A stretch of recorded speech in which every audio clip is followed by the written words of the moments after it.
Hey guys, tonight we're stepping into the world of ancient Rome.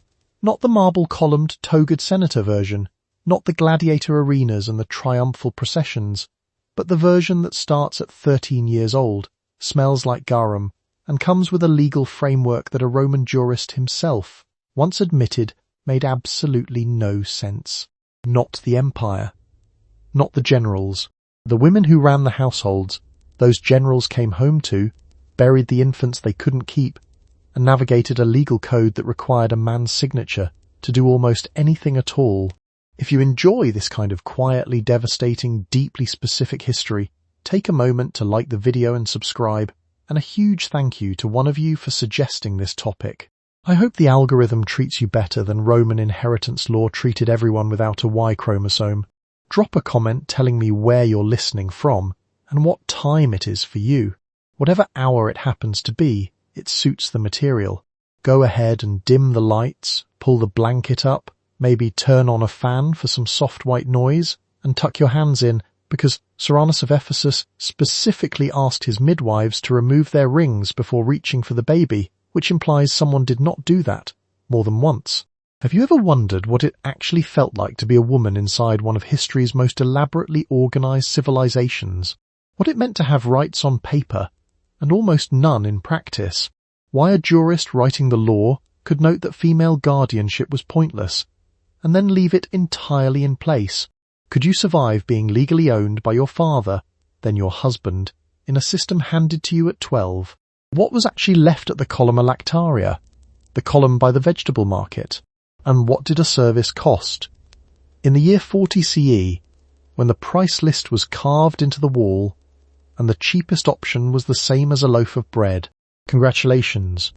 You just woke up in Rome, somewhere around 10 CE, in a city that smells like fish sauce, cartwheel iron, and the particular kind of mourning that begins before you had any say in how it was arranged.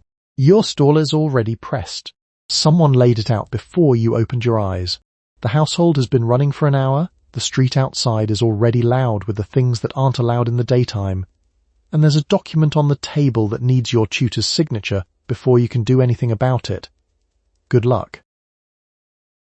You wake up in a house that is now legally your husband's, and you are between 12 and 14 years old.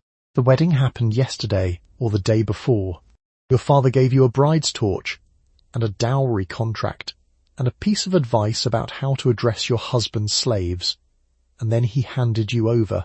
The household around you is unfamiliar in small administrative ways. The order of the morning prayers, who eats where, which corridor the steward uses. You don't ask, you watch, and you copy. 12 is the legal minimum, not a suggestion.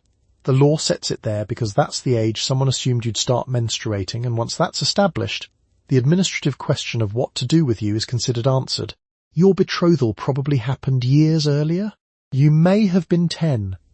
You may have been 8.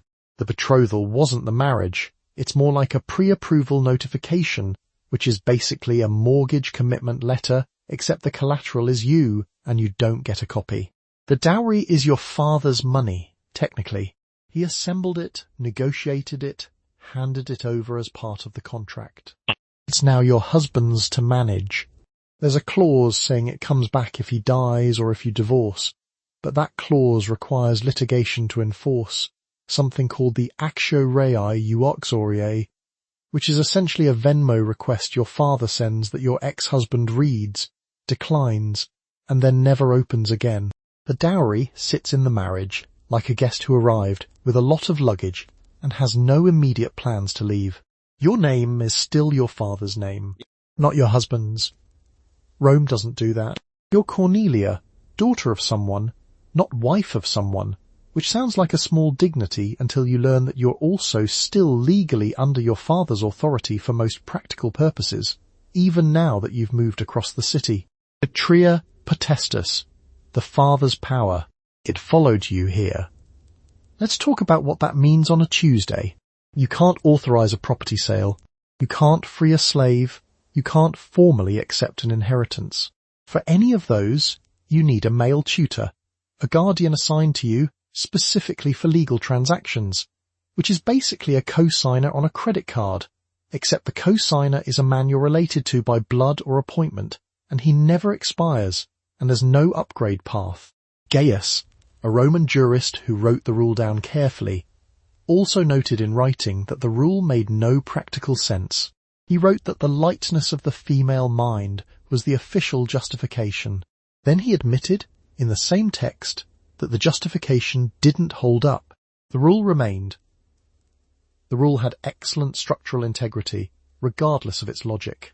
A steward named Philemon, older, taller, and unfailingly correct, passes you in the corridor with the studied dignity of a man who has outlasted 3 masters and a folded cloth over one arm. He inclines his head at the correct angle for someone whose rank relative to yours is not yet fully worked out. You incline yours back. Neither of you says anything. The cloth stays folded. The stola marks you now. It's a long overgarment worn over your tunic, heavier than it looks, and specific in what it means. Respectable matron, that's you. The stola communicates your legal status to anyone who passes you on the street. Don't touch, don't insult, certain protections apply. Women not wearing it, slaves, prostitutes, women convicted of adultery get fewer protections. The garment is, functionally, a terms and conditions agreement you wear on your body. You are 13, possibly 14. The house is large. You know 3 people in it. The morning prayers are at a different hour than they were at home, and the shrine faces a different direction, and the lararium has approximately 7 figurines you don't recognize. The bread comes before the oil instead of after. You learn the order. You don't ask why. Nobody asks why. You are now legally married, but you are not, in any meaningful sense, free. You are still under your father's potestas, his legal authority, and you will be until he dies, or formally emancipates you. He can recall you. He can authorize, or block your major financial decisions. He can, in theory, dissolve your marriage. The fact that you live in a different house, share a bed with a different man, and answer to a different household name does not change this. The line on the paperwork has not moved. The most common form of marriage in your era is called marriage sine manu, without the husband's hand. It sounds like a freedom. It is not a freedom. Your father keeps his legal grip on you. Your husband holds you in his bed. Marcellus the steward walks documents between the 2 houses on Tuesdays. He has worn a track in the threshold of your father's atrium. His sandals know the route by themselves. Your father can do a lot from across town. He can refuse to authorize a major sale. He can block you from accepting an inheritance. He can, technically, order your marriage dissolved if he decides the match no longer serves the family. He probably won't. But the option is there, sitting on a shelf, in the way that a particular kind of parent keeps certain options on a shelf just so everyone knows the shelf exists. A steward named Marcellus, your father's household manager, delivers a message folded in wax on a Tuesday afternoon. He hands it to you with both hands, as though it's a document of some importance, which it is. He does not make eye contact. He never makes eye contact when the message is from your father. He has developed a very thorough interest in the flaw. The message is about a property transaction. There's land your father is considering selling, land that technically connects to your dowry arrangements, and he wants you to understand the plan before it proceeds. You are being informed, not consulted. Soaping. These are different things. Marcellus waits, hands folded, while you read, and then he waits for you to nod, which is basically a DocuSign, except the document is your ongoing submission to a legal framework, and the signature is your face. Gaius, the jurist, will write later that the system makes no sense. He'll write that in a textbook. He won't change the system. Your tutor's name is Quintus, old, gouty, and slow to answer the door. He lives 4 streets away, and answers his door himself only on the days the household slave is out. You send a slave with the document. On a Tuesday, the slave waits in Quintus' vestibule. The slave returns at sunset with the document signed, or with the document unsigned, and a verbal message about coming back tomorrow. You note which one and plan accordingly. Your father remarried 3 years ago. His new wife is 22. She is not unkind. She also has no reason to advocate for you in the household where you no longer live. You are a financial line item in a ledger that your father reviews periodically, the way a venture capitalist reviews a portfolio company that's no longer in the growth phase. He will die eventually. That's the exit. When patria potestas ends, by death or by the formal legal act of emancipation, you pass into tutela mulierem, the guardianship of adult women, which your father also arranged for you before his death, if he was organized. The tutor is usually a male relative. The tutor has fewer powers than your father did. The tutor is still there. The shelf still exists. You need to sell a small piece of land that came to you from your aunt. The land is yours. The buyer is found. The price is agreed. You also need a man to sign off on it, a tutor, a male guardian appointed under the law of tutela, who has nothing personally to do with the sale and may have nothing useful to say about it. You go and find him. He is at the baths, or at his own dinner, or at his own legal trouble. You wait. The tutor's job, technically, is to authorize transactions you can't complete alone. Property sales, freeing a slave, accepting an inheritance someone has left you. All of these require his signature, which is basically a co-signer situation, except the co-signer is permanent, related to you by blood, and treats the arrangement as an inconvenience he is generously absorbing on your behalf.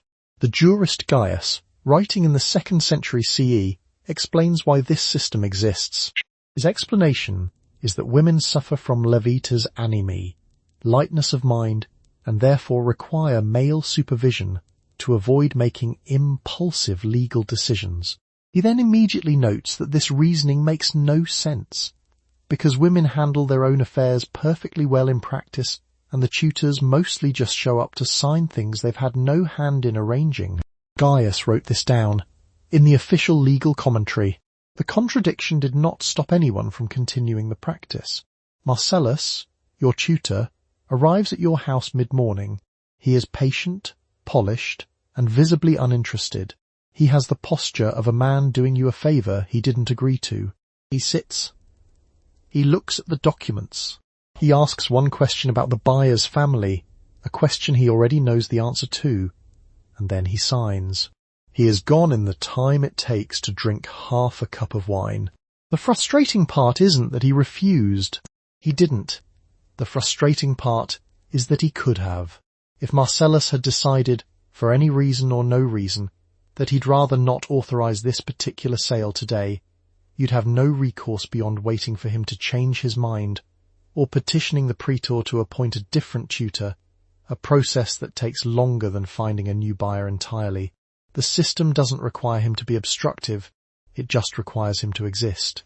There are categories of women exempt from this arrangement. Vestal virgins manage their own estates without a tutor.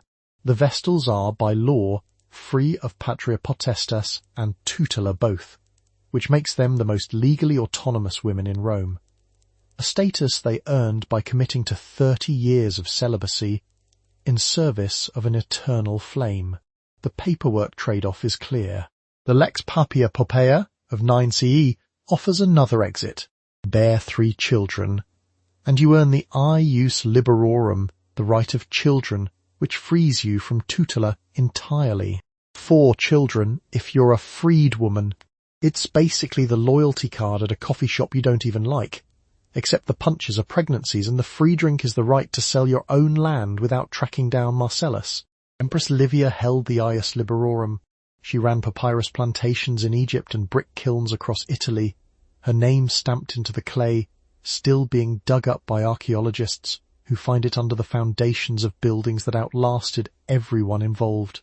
Livia did not wait for anyone to sign her documents, but Livia is not the comparison that applies to most women in Rome. She is the outlier so extreme she functions as a different category of person. You don't have 3 children yet. You have Marcellus. He has signed. The sale will proceed. You watch him leave and begin drafting the next document, that will require him to come back. You are about to be married, and a long inventory of things called your dues travels with you to the new house. There is silver, there is linen, there is, in some cases, a sum of money. The household slaves carry it. Your father has spent months negotiating the figure. The inventory is read aloud at the wedding, and the husband signs for it. From this morning on, the dowry is technically yours and practically his, and the recovery of it, should anything happen, will require a lawsuit. The dues isn't a gift, it's a deposit. The husband holds it during the marriage, and is meant to give it back if the marriage ends.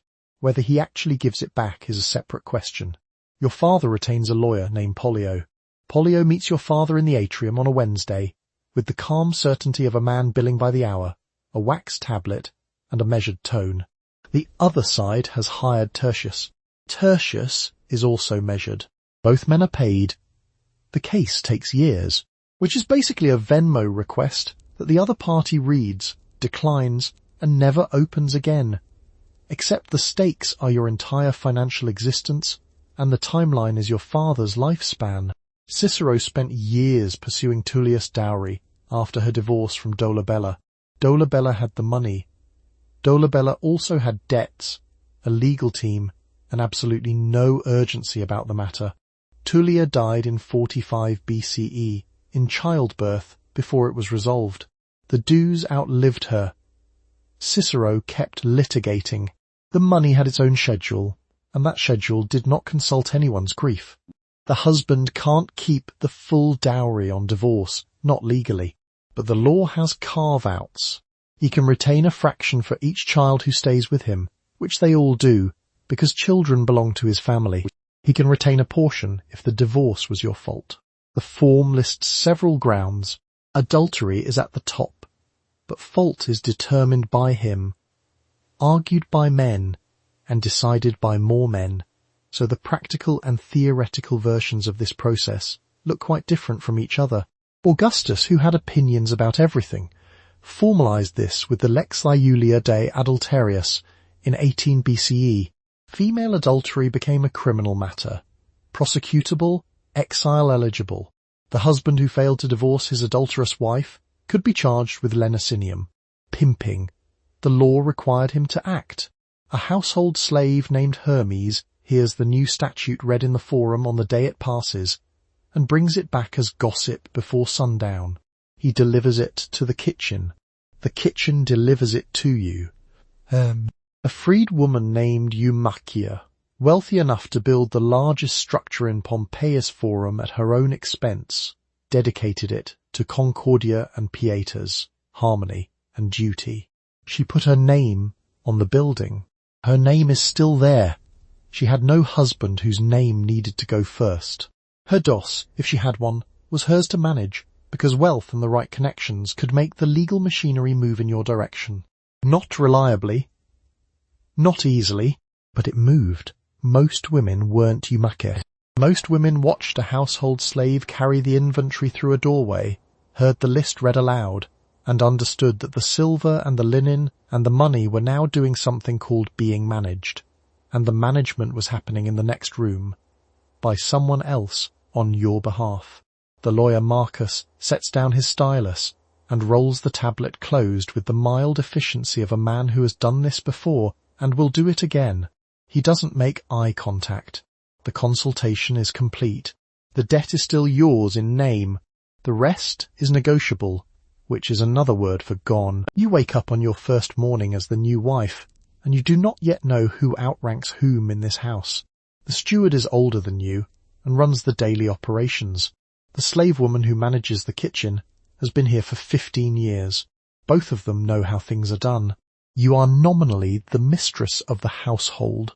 In practice, for the first months, you are also the newest member of a working organization that already runs without you. You watch and you copy.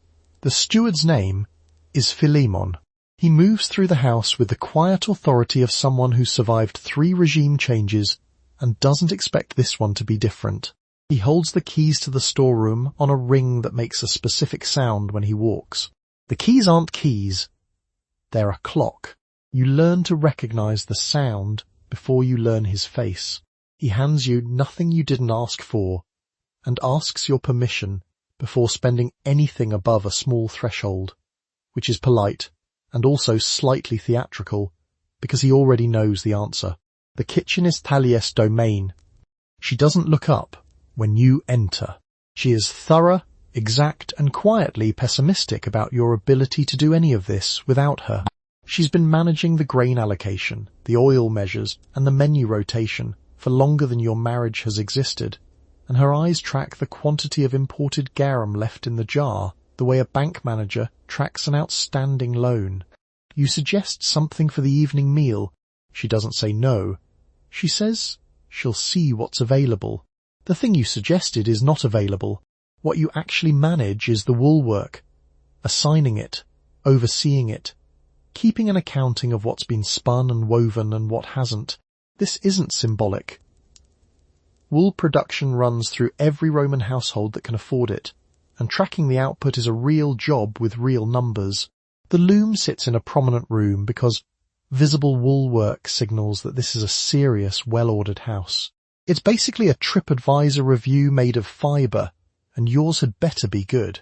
A slave named Marta sits at the loom most mornings, working with the focused silence of someone who has perfected the art of being present without being noticed. She corrects a tension problem in the warp with 2 fingers, adjusts, and continues. She doesn't explain what she fixed. You watch long enough to understand what she did, and then you watch longer to make sure you understood correctly. The accounting matters. Every household this size runs a kind of informal ledger.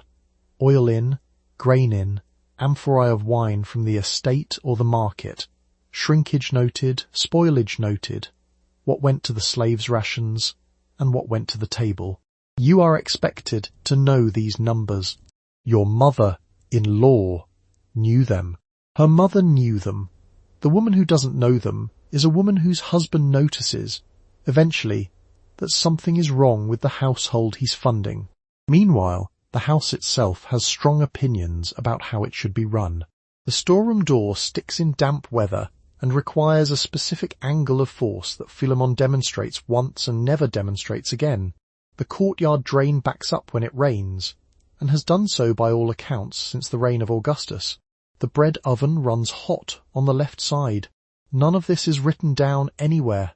It lives in the bodies of the people who've been here longest, and it transfers to you at whatever pace they decide is appropriate.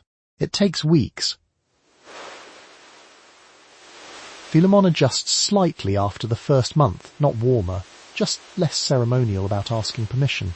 Thalia offers a second option for the evening meal, somewhere around week 6. Marta, at the loom, nods when you correctly identify a tension problem before she fixes it. The nod is small.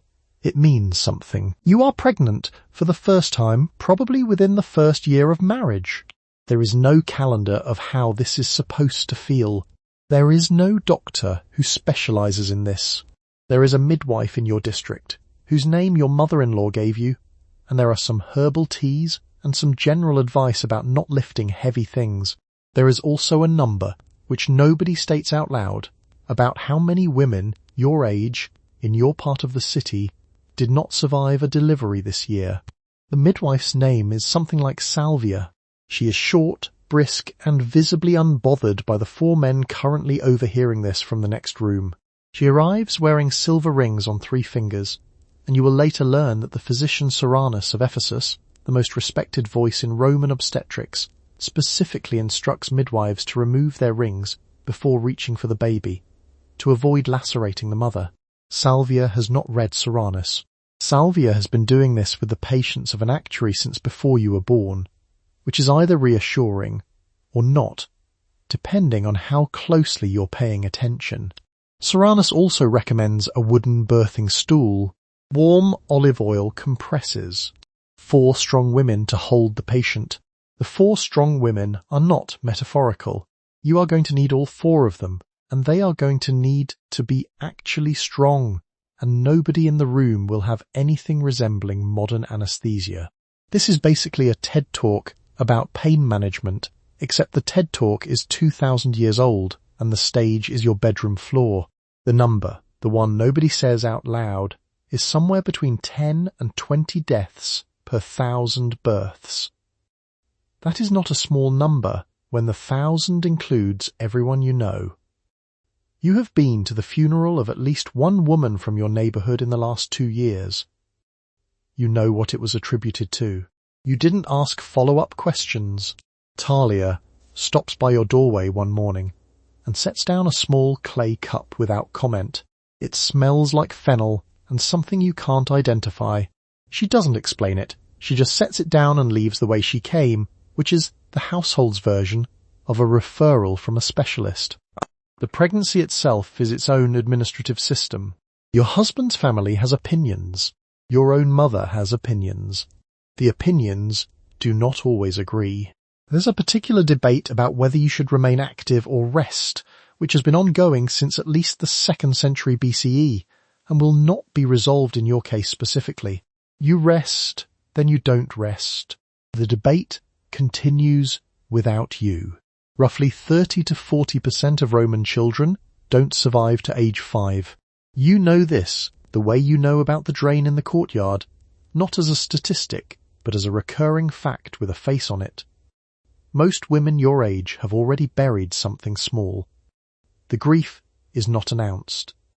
It sits in the room the way the fennel tea sits on the table. What you do have is this. Salvia shows up when you send for her. She brings a small leather case. She tucks the rings into her belt before she does anything else, which means she has read something, or been told something, or learned something the hard way.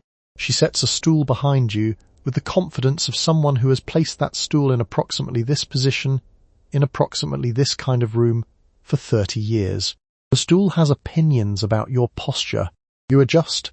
You don't know yet whether this delivery is going to be the kind with a good outcome, or the other kind. Nobody in this room knows. The olive oil is warm. The 4 women are ready.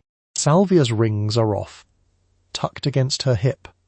Not because the law says so, not because anyone is watching, just because she's done this enough times to know what the rings do when you forget to take them off. You are in labour, and a woman called the obstetrix is being walked into your room with her bag of equipment.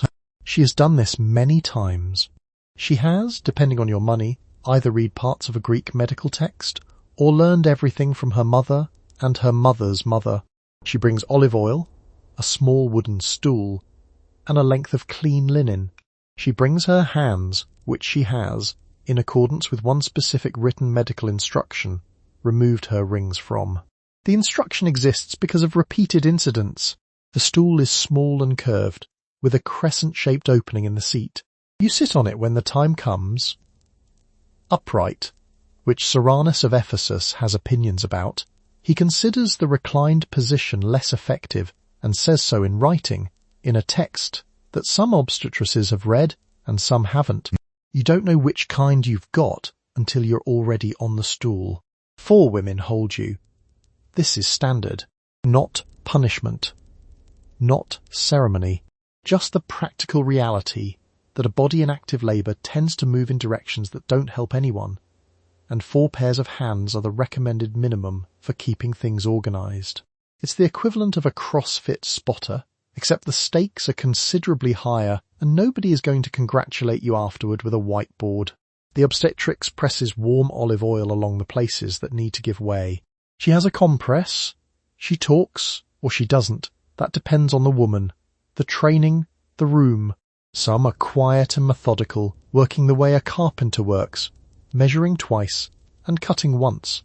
Some keep up a continuous low murmur, not medical exactly, more like weather talk, the kind of sound that gives your breathing something to match itself to. Her name, depending on who she is and where she learned, might be Fabia. Fabia has a small leather bag, battered, professional, and visibly older than she is, that closes with a cord. She's knotted so many times the cord has shortened. She sets it on the floor beside the stool, opens it without looking, and lifts out a folded cloth with the efficiency of someone who has done this in bad light, in good light, in houses that smelled like garum, and houses that smelled like money. She checks your position by feel. Her expression doesn't change. If something goes wrong, if the labour stalls, if the position is wrong, if the bleeding doesn't stop, Fabia's tools run out before the problem does. There's no surgical option. There's no other floor to escalate to. There's olive oil, linen, her hands, and whatever she knows. The gap between those things and what the situation requires is not always bridgeable. You know this. You don't announce it. A funeral inscription from this period reads, "She lived 23 years and 4 months, and one of her children," and it says nothing else, because that's what the stone could hold. If Fabia gets you through it, and she very possibly does, because most women survive, the mortality numbers are bad but not total, then there's still the infant. There's its weight, its breath, its specific, particular face, and there's the other knowledge, the one you carry, the way you carry anything you've had long enough to stop noticing. Roughly 1 in 3 of the children you bear won't reach 5. The obstetrix has seen that arithmetic play out more times than shell name. She tucks the cloth back in the bag. She reties the cord. You are on the birthing stool, and 4 women have been brought into the room to hold you. They are family women, slaves of the household, neighbours. They have all been here before, on either side of the chair. They are positioned at your shoulders and your hips. They are not there to coach you. They are there to keep you upright and on the stool when your body tries to leave it. The midwife is in front of you. The conversation in the room is sparse and procedural. The stool is wooden, low, curved at the back, open at the seat. It's designed for gravity to do some of the work. It has been in this kind of room before, several times, and doesn't comment. The olive oil is warm. The linen is folded. The woman at your right shoulder, call her Drusilla, she's been in this room 3 times already, adjusts her grip before you ask her to. She doesn't say anything. She's done this enough to know that talking isn't what's needed right now. Soranus of Ephesus, who wrote the most thorough obstetric manual the ancient world produced, had specific opinions about who should hold you and how. He recommended 4 women, steady hands, distributed weight. Had also recommended, earlier in the same manual, that midwives remove their rings before the delivery, which is the kind of detail that tells you exactly how often rings weren't removed and what happened next. Soranus wrote things down because the alternative kept occurring. Maternal mortality in Rome runs somewhere between 10 and 20 deaths per 1,000 births by modern estimates. That sounds manageable until you apply the math to a woman who delivers 4 or 5 times across her adult life, which is most women. The risk compounds. There's no surgical option for a difficult presentation. There's no intervention for hemorrhage beyond pressure and prayer, and the prayers are divided between several deities with overlapping jurisdictions, none of whom answer quickly. The administrative arrangement reads less like a healthcare system and more like a Comcast support tree. The midwife's hands are steady.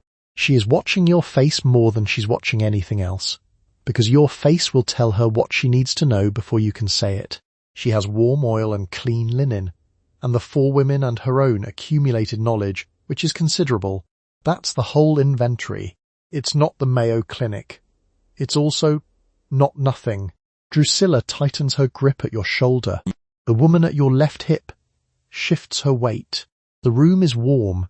It smells like oil and effort, and the particular closeness of people who are paying very careful attention to one thing. The midwife says something brief and flat, and you do what she says. If this goes wrong, and wrong has a wide definition here, from a long labour that exhausts everyone to a presentation that can't be corrected, the options narrow fast. There's no escalation path. The midwife is the escalation path. She's the specialist and the generalist and the last line simultaneously, which would be an enormous amount of pressure if anyone was stopping to frame it that way. Nobody is stopping to frame it that way. The funerary inscriptions for young women in Rome follow a pattern. They note the age, 21, 23, 19, and sometimes the cause, and the cause is often the same cause. Stones are everywhere. The women who commission them, husbands or fathers, often note the years and months and days with the specificity of people who are having trouble believing the number. 23 years and 4 months. The months matter to them. Drusilla doesn't let go. You are handed the baby, and the question that follows is not whether to feed it, but whether to keep it. The newborn is placed at your husband's feet by the midwife. He will look at the baby. He will, if he is the head of the household, decide whether the child is taken into the family. If he raises the baby up, tolerare, the baby is yours. If he doesn't, the baby is exposed, brought outside, and left somewhere known. There is paperwork for this too. The place most associated with this in Rome is the columna lactaria, a column near the vegetable market, in the Forum Holatorium, where unwanted newborns were left. The column is not a monument. It's a drop-off point. It sits among the cabbages and onion sellers, because someone decided that was a reasonable neighbourhood for this particular transaction. The decision follows a logic you're not fully part of. A boy can work the land, carry the family name, inherit the estate, and perform your husband's funeral rites. A girl costs a dowry. She leaves. She belongs, eventually, to another household. There's a letter, a papyrus from Egypt, written around 1 BCE, from a man named Hilarion to his pregnant wife Alice. He writes in the tone of someone managing livestock. Keep it if it is a boy, but if it is a girl, throw it out. He adds that he misses her. Hilarion contains multitudes. The exposure of infants isn't secret. It isn't shameful in the legal sense. It's permitted, routine, and more common for girls than for boys, which means if you're a surviving woman in Rome, the family's math already ran once in your favour, and you may or may not know how close the margin was. Now let's talk about the numbers. 30 to 40% of Roman children don't reach age 5. The ones who do have usually shared a room with at least one sibling who didn't. You've probably buried someone before you yourself gave birth. The infant mortality rate makes modern neonatal ICUs look like a different species of reality, which, medically speaking, they are. A freedwoman named Marcella, old, narrow, and entirely out of opinions, holds the swaddling cloth near the door as if she had already known the answer. She's folded it twice already, waiting. She doesn't look at the floor where the baby is. She looks at the husband's hands. Everyone in the room is watching the hands. The baby who is kept gets a name on the 9th day if a boy, 8th if a girl. There's a ceremony, the dies lustricus, where a bulla, a small amulet, is hung around the child's neck. The amulet is golden, small, and entirely optimistic. The bulla is protection, or the nearest available approximation of it. It's essentially the Roman equivalent of an everything will be fine notification, which Roman infant mortality rates did not support, but people hung the bulla anyway, because the alternative was not hanging the bulla. If the baby is exposed and survives, someone finds it, raises it. The child is a foundling. The foundling can be raised as a slave. There's no formal rescue system, no authority waiting at the column. The column is just the column. It stands near the cabbages. It does not have feelings about this, or if it does, it keeps them to itself. You recover from the birth. You watch the bulla. You count the days. You are not the one carrying the basket. A household slave is. The basket contains a newborn that was not raised at your husband's feet, and the destination is a column near the vegetable market. The column has a name, the columna lactaria, and a function. It is where unwanted babies are left. Some are picked up. Some are picked up by people who will raise them as slaves. Some are picked up by people who will raise them as their own. You don't follow. You go back inside. The column doesn't announce itself. It's just there, at the edge of the market, near the cabbages and the onion sellers, and the man who always has too much parsley. The vegetable market smells like wet earth and something slightly older than wet earth. The babies are left at the base. Nobody fills out a form. There's no column-lactaria administrative office, no intake process, no registration clerk. You put the basket down, you leave. A woman named Flavia, who lives 3 streets over, and has done this twice now, doesn't look at the basket when she passes it on her way to buy leeks. This is not because she doesn't notice. It's because noticing requires a response, and a response requires a position, and a position requires energy she doesn't have before the 2nd hour of the morning. The decision that leads here isn't always the father's alone, but the decision is always the father's. He's the one who raises the child, tolera, to lift, or doesn't. The gesture is the verdict. You watch his hands, same as Marcella watched hers, same as every woman in a room with a newborn watches the hands of the man standing nearest the door. It takes about as long as it takes to approve a LinkedIn connection request. The baby doesn't know it's being evaluated. The sex ratio tells you the rest without much commentary. More boys than girls survive infancy in Rome's records, by a margin that's too consistent to be luck. Hilarian's letter to his wife Alice didn't invent a new policy. It wrote down a common one. Keep it if it's a boy. If it's a girl, throw it out.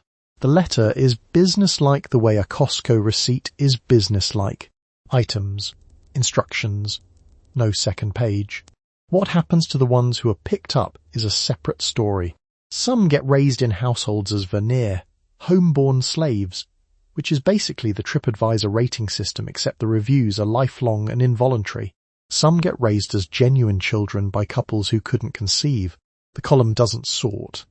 It just receives, and you've already lost children who are wanted. The 30 to 40% who don't reach 5 years old aren't just a number you've heard. They're a specific face, a specific weight in your arms, a specific number of days that someone made it and then didn't. The grief accumulates in Roman households like furniture. Nobody moves. You work around it. You don't mention it. You buy more parsley from the man who always has too much. The basket is already back. The slave has returned it, empty, folded. It's a good basket. It'll be used for something else tomorrow. The column is still there, doing its quiet administrative work between the onions and the cabbages, in the middle of an ordinary morning, which is the only kind of morning Rome really has. You have decided, or it has been decided for you, that the baby will be fed by another woman. The contract is brokered by your husband's steward. The nurse comes from a neighbourhood you don't know, and she is paid by the month. The nurse has her own infant, who is being weaned earlier than is healthy, because the contract requires her milk to be available for yours. None of this is written into the agreement explicitly. It is understood. The contract specifies hours and price. The nurse is called a nutrix. She is contracted, supervised, and faintly resentful. You don't hire her directly. NDO. The steward finds her, checks her teeth, asks about her diet, her temperament, whether she sleeps soundly. Serranus of Ephesus has opinions about what a good nutrix should eat. No wine, no garlic, no excessive salt, nothing that might sour the milk, which makes the selection process feel a little like a Whole Foods dietary review, except the stakes are your heir, and the reviewer has no formal credentials. A good nutrix has value. A bad one, meaning one whose milk runs thin, or whose character is considered unsuitable, gets replaced mid-contract. The milk, according to Serranus, should be white. Not bluish, not yellowish. White, and of medium thickness. Serranus checks it by dropping a small amount onto a fingernail and tilting. The nail is the diagnostic tool. The nail does not lie. The question of who feeds the baby is also a question about your body, which is no longer your body. Your physician, if you have one, may suggest nursing yourself. Serranus mentions it, but the household has other ideas. A woman who nurses can't conceive as readily. The husband's family has a concept of readily. It is very well developed. Meanwhile, the nutrix's own infant is managing. Not well, not badly, just on reduced rations in a small room somewhere, while his mother walks across the city in the early morning to sit in your house and feed your child. He is not in the contract. He doesn't need to be. He's an understood deduction. A woman named Taiki, her name carved on a funeral stone near the Appian Way, with Nutrix below it and her age and the name of the child she nursed, gets a monument because the family liked her. She held the child for 3 years. She slept in the nursery. She is commemorated on marble with more specificity than most Roman women manage. Her name, her function, her years. The family had the stone cut as a gesture of affection. Taika is grateful, presumably. The stone doesn't specify. If you are wealthy, the Nutrix doesn't leave after weaning. She becomes part of the household in a permanent, hard-to-describe capacity, somewhere between servant and relative, attending the child at meals, at lessons, on trips. She knows the child's nightmares and food aversions and the particular rhythm of the cough that means nothing versus the one that means something. You don't know these things. You know the child's name, its inheritance position, and how it performed at the last family dinner. The records get quiet here. By the child's 2nd year, you've stopped recognizing the rhythm of his cough. Taiki knows it. By the 3rd year, he calls for Taike before he calls for you. Nobody in the house calls this a problem. It's basically the ancient version of an au pair arrangement, except the au pair is legally someone else's property if she's enslaved, and there's no 2-week notice clause. Taike holds her assigned child for 3 years and gets a stone. Yours doesn't. When your contract ends, you watch your Nutrix walk out the front gate with her bundle. She is going back across the city to whatever is left of her own family, with a body that has fed your child through 2 winters and a plague year. You don't ask for her address. You won't see her again. The baby sleeps. The contract is filed. Cedar, you are pregnant again before your eldest is 2. You will be pregnant again after that. The expected number is enough to produce 3 or 4 surviving children, which means, in practice, you will be pregnant 5 to 7 times. Each pregnancy is a recapitulation of the same risks, the same unmedicated labour, the same midwife, the same stool, the same 4 women. The household keeps track of pregnancies the way a farm keeps track of harvests. It is not unkind. It is the system. The stool, solid, lower than it looks, and entirely unsentimental, is still there, pushed into the corner of the small room off the kitchen. You've walked past it 30 or 40 times since the last birth. It doesn't say anything. It just sits there with the patient institutional energy of a piece of furniture that knows its own schedule better than you know yours. By the 3rd pregnancy, you've developed what the household would call experience. You know which position helps. You know Serranus recommends warm olive oil compresses, applied in advance, by someone who has removed her rings first. The rings detail is in writing, which implies there was a period before it was written down. You don't think about that too long. Cheedy, too long. A woman named Fabia, the midwife who handles 3 other households on your street, arrives with a cloth bag that has seen more than you want to know about. She's methodical.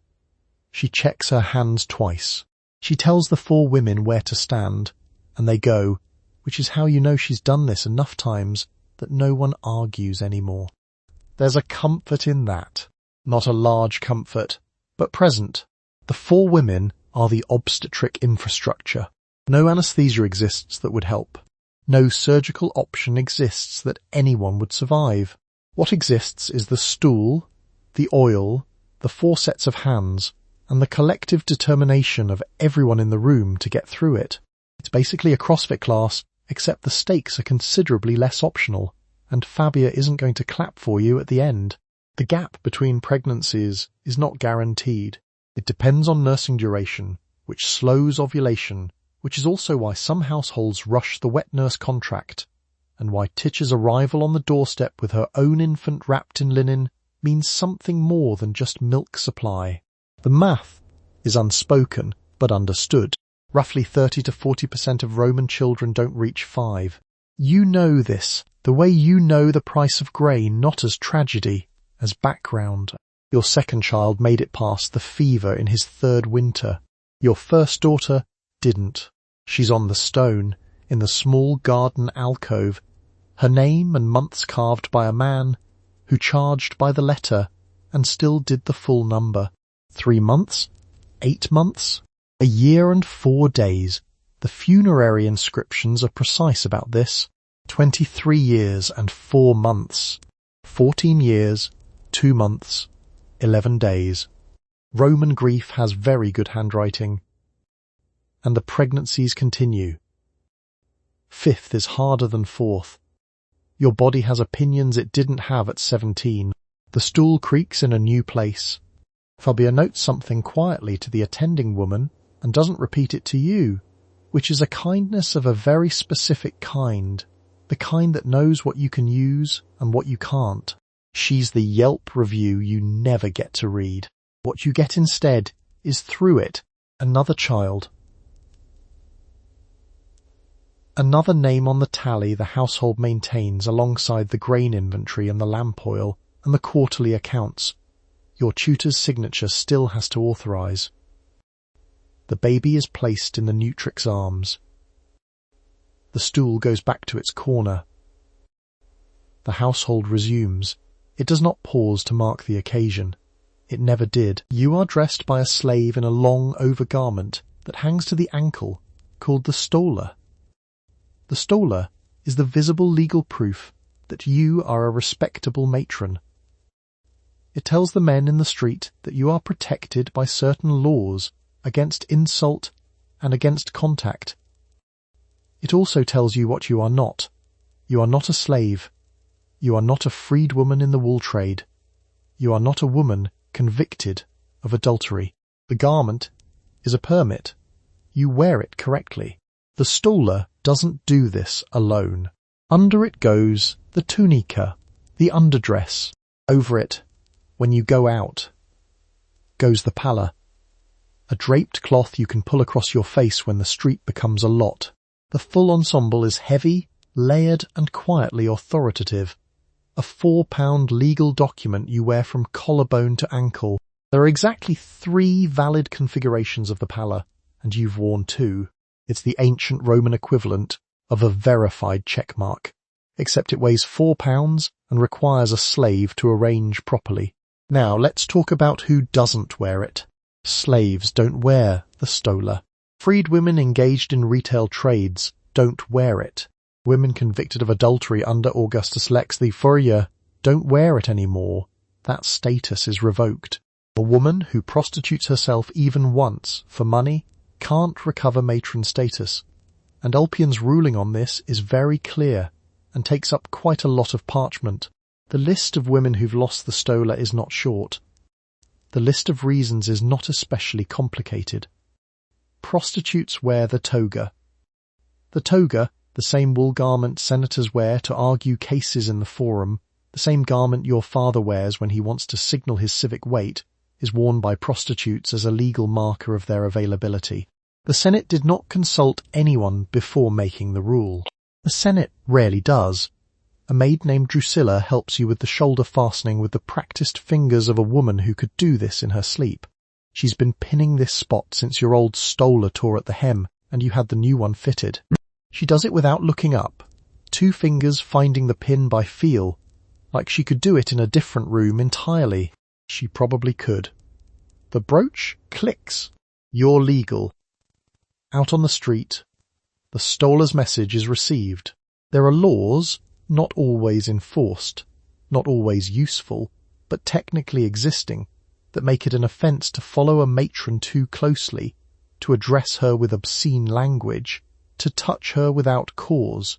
The legal terms are anasyma and convicium, depending on what exactly is being done and how loudly.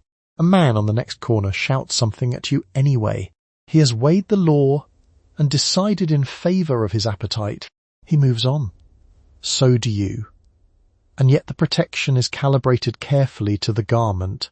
A woman not wearing the stola has a reduced claim. This is stated plainly in the legal texts. the way you'd state a tire pressure recommendation. If she's not marked as protected, the contact that constitutes offence against a matron is reclassified as something else. Drusilla, who pinned your shoulder this morning, knows this. She wears no stola. She walks home after dark with her head down. The stola fits. It always fits, because it's meant to. It drapes over the evidence of 5 pregnancies, and the scar from the 3rd delivery, and the fact that you haven't slept past dawn in 11 years.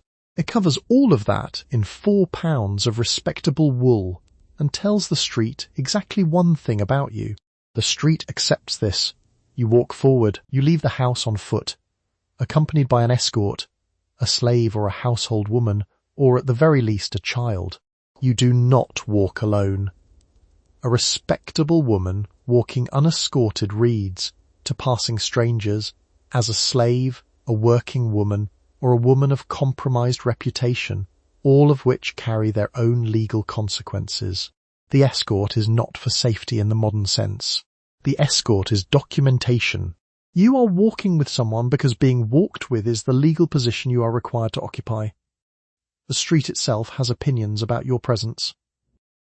Rome's roads are narrow, uneven, and shared between pedestrians, livestock street vendors, and the occasional cart, the iron-rimmed kind that sees a band from the city during daylight hours, which means they run at night, which means the city rattles and crashes and groans from dusk until just before you need to sleep. During the day, the streets belong to everyone. Open drains carry butcher's runoff and dye waste past every doorstep. The garum districts smell like fish that have made a decision about themselves and can't be talked out of it. Let's talk about distance. Where you're going matters less than how you get there. A matron on an errand crosses the same roads as a slave on the same errand, but the roads behave differently depending on what you're wearing and who's with you. A man who shouts something at a matron, or grabs her arm, or follows her, that's a legal offence. The same man doing the same thing to a woman who isn't dressed for the part and isn't escorted is simply a man on a street. The escort keeps you in the first category. Without it, you've effectively stepped out of it. A freedwoman named Quinta, who sells fish near the Tiber market, carries her own basket and her own pace, and nobody's escort but her own reputation. She doesn't have the stola. She moves fast, knows the vendors by name, and has been known to elbow a senator's attendant out of her way without breaking stride. She is not protected under harassment law. She is protected by the fact that she knows everyone knows her, and she has opinions about payment. This is a different kind of documentation. Not legal, effective. The roads get more complicated after midday. Cart traffic banned during daylight means pedestrian traffic fills the void instead. Deliveries by hand, by donkey, by argument. You pass food stalls, a fuller's shop smelling of ammonia and wet wool, a barber whose 2 chairs are currently occupied by men who appear to be asleep. The city is very loud for a place with no cars.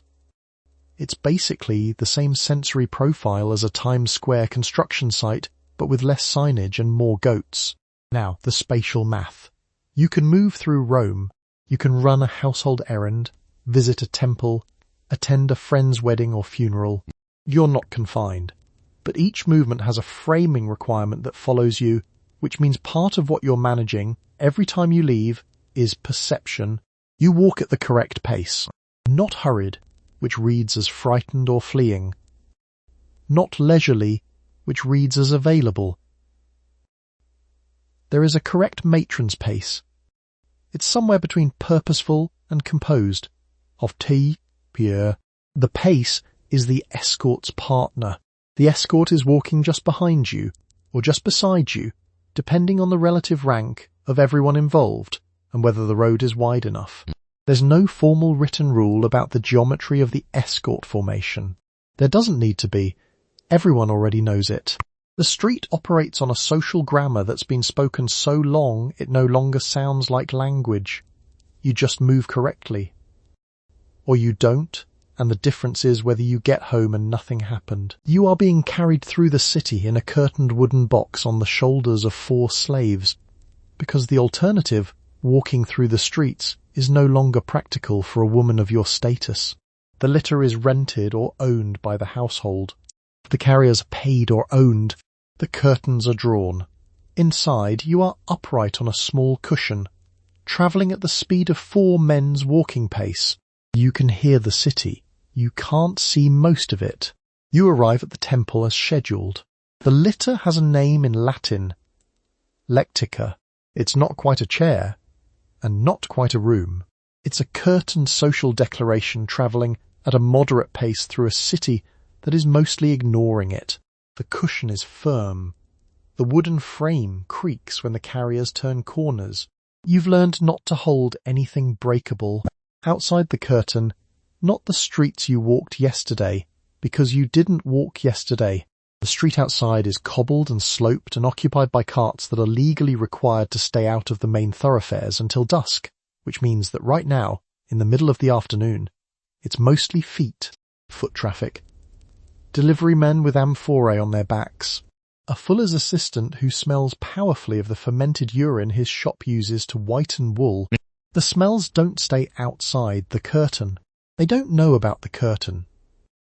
A litter carrier named Phelan, stocky, efficient, and visibly unimpressed with cobblestones, adjusts his grip at a corner without breaking stride. He doesn't announce the turn. You lean slightly. The cushion doesn't compensate. This is the closest thing to a suspension system you're getting. The litter puts you above street level. Not by much. Your head is perhaps the height of a tall man's shoulders. But it changes the geometry of the journey. You're not avoiding the drain channels, or stepping around the puddles of what the street has decided to become today. You're floating above all of it, technically, in a wooden box. The floating is symbolic. The smell remains participatory. This is where the litter starts to resemble a first-class cabin on a budget airline, which is to say, the curtain is the feature, the experience is the same, and you're still aware of everything happening around you at all times. You hear an argument from a balcony. You hear a vendor listing his wares with the repetitive confidence of someone who's been doing it for 30 years and has no intention of stopping. You hear your own carriers breathing harder as the street grades upward toward the Capitoline. The city doesn't quiet down because you've opted out of it. The curtains are the other thing. They signal status from the outside. Closed curtains mean someone worth carrying is inside, but they also mean you don't look out and people don't look in. This is a two-way arrangement that mostly benefits the street. Respectable Roman women in curtained litters are a standard enough sight that no one pauses. The curtain does its job. The city does its job. Both parties agree not to examine this too closely. A woman travelling in an open litter, curtains tied back, face visible, is making a statement. The statement depends entirely on who she is, what she's wearing and where she's going. It could be confidence. It could be carelessness. The street will interpret it either way, and the street's interpretations are not always flattering. You keep the curtains closed. You arrive at the temple. Philon and the 3 others set the litter down with a practiced synchrony that suggests they've rehearsed this, or possibly that they've dropped it before and learned from the experience. You push the curtain aside. The light is different out here. Open courtyard, afternoon sun, white stone radiating warmth. You step out onto the temple precinct's pavement, and your feet remember that the ground is stationary. You are walking, and a man on the corner is shouting at you. Not at you specifically, at the general category of women walking past with escorts, but the words are aimed in your direction. This is convicium, public verbal harassment. There is a law against it. The law allows you to bring an action called the actio iniuriarum. To bring the action, you need a male relative to file it on your behalf, you need money to pay a lawyer, and you need the social standing for a magistrate to take the matter seriously. By the time you're walking past this corner, Your social standing is the only thing keeping you legible. It exists. It's real. It's also the kind of thing that shrinks the moment you start describing a man shouting at you on a public street, because the magistrate's office has a way of treating a woman was insulted as a thing that requires considerable context before it becomes a thing that requires action. The man on the corner continues to exist throughout this process. The actio injuriarum covers more than shouting. It covers following, the offence called ad sectatio, when a man trails you through the forum with deliberate persistence. It covers touching your arm to remove your escort. It covers the pulling away of a companion. Roman legal scholars mapped all of this out carefully. The map is very detailed. The territory is still a street in Rome, and you're still on it, and the man is still there, which is basically a Yelp review policy that exists in 17 languages but has never once resulted in a refund. A slave woman has no action at all. The law protects your body against insult in proportion to your legal dignity, and her legal dignity is 0. You know this. The man on the corner knows this too, which is why he's louder when she passes. Predib, bidich, chis feed, tu breacher or mine. Marcus, middle-aged, broad-shouldered, and professionally invisible, walks 2 steps behind and does not make eye contact with the shouting man. This is the correct behaviour. Marcus has done it before. He holds his hands at his sides and keeps moving, and his face does the thing where it goes completely empty, as if Marcus had already decided years ago that this would not be the day, like a building whose occupants left quietly and didn't leave a note. The stola you're wearing is doing some work here. It's a long, draped-over garment, wool-belted, conspicuous, and its presence on your body is a legal signal that you are a respectable matron and therefore owed a certain treatment in public. The stola doesn't prevent the shouting. It establishes, technically, that the shouting was impermissible. These are different services. Women not entitled to wear the stola, slaves, prostitutes, women convicted of adultery, have reduced legal standing against exactly this kind of contact. Their toga communicates availability. The stola communicates protection. Both garments are doing the work of a whole government, which is ambitious for a piece of fabric and optimistic about how often fabric works. The garum shop at the end of the block smells like fish and heat and a decision someone made several months ago that's still being processed. You pass it without slowing down. The man on the corner says something else. Marcus' face stays empty. You keep walking, and the street keeps being a street, and the law keeps being a document, and neither of those things is going to change. Before you reach the forum, you take a regular walking route to the fish market, and that route passes a building that is by law a brothel. The building is licensed. It pays a tax that the Emperor Caligula formalized in 40 CE. The men coming and going from it are, in any given moment, neighbours of yours, slaves of your neighbours, or strangers from the next district. You don't slow down, you don't stop. You keep going to the fish market. The brothel is part of the route, which is part of the day. The building in Pompeii that archaeologists dug out is the most complete example anyone's found. It is small, stone-walled, and unambiguously commercial. Stone-framed rooms, raised stone platforms where the bed would go, erotic frescoes painted above each doorway, which are basically the laminated menu at a cheesecake factory, except every item on the menu is a person, and nobody there chose the job. The walls have graffiti, names, prices, ratings if you read them generously. The cheapest service listed is 2 asses. 2 asses is the same as a loaf of bread. The Romans were not subtle about the comparison. The women inside aren't free. Most are enslaved. A few are freed women with nowhere better to go. The legal category they occupy, prostituta, was defined by the jurist Ulpian as a woman who offers herself publicly without discrimination. One-time counts. You offer yourself once, for money, and the category is permanent. There's no reclassification. There's no path back to matron. The category is a door that only opens one way, and the hinges are well oiled. A woman named Leica works here. She adjusts the oil lamp near the doorway with the small ritual care of a woman who has decided this one detail will be hers, tilting it until the light sits where she wants it. She does this every morning with the thoroughness of someone who has decided that this one thing will be done correctly. The lamp cooperates. It's the most cooperative thing in the room. The stola you're wearing, the one that got you the legal recourse discussed when the man shouted, doesn't help inside a radius of about 10 feet from this building. Not because the law changes. The law doesn't change. It's that the stola works on the assumption that everyone in the vicinity is reading it accurately, and in this particular stretch of street, some of the men reading it are doing so at a lag. You walk slightly faster here. Not fast enough to signal anything, just faster.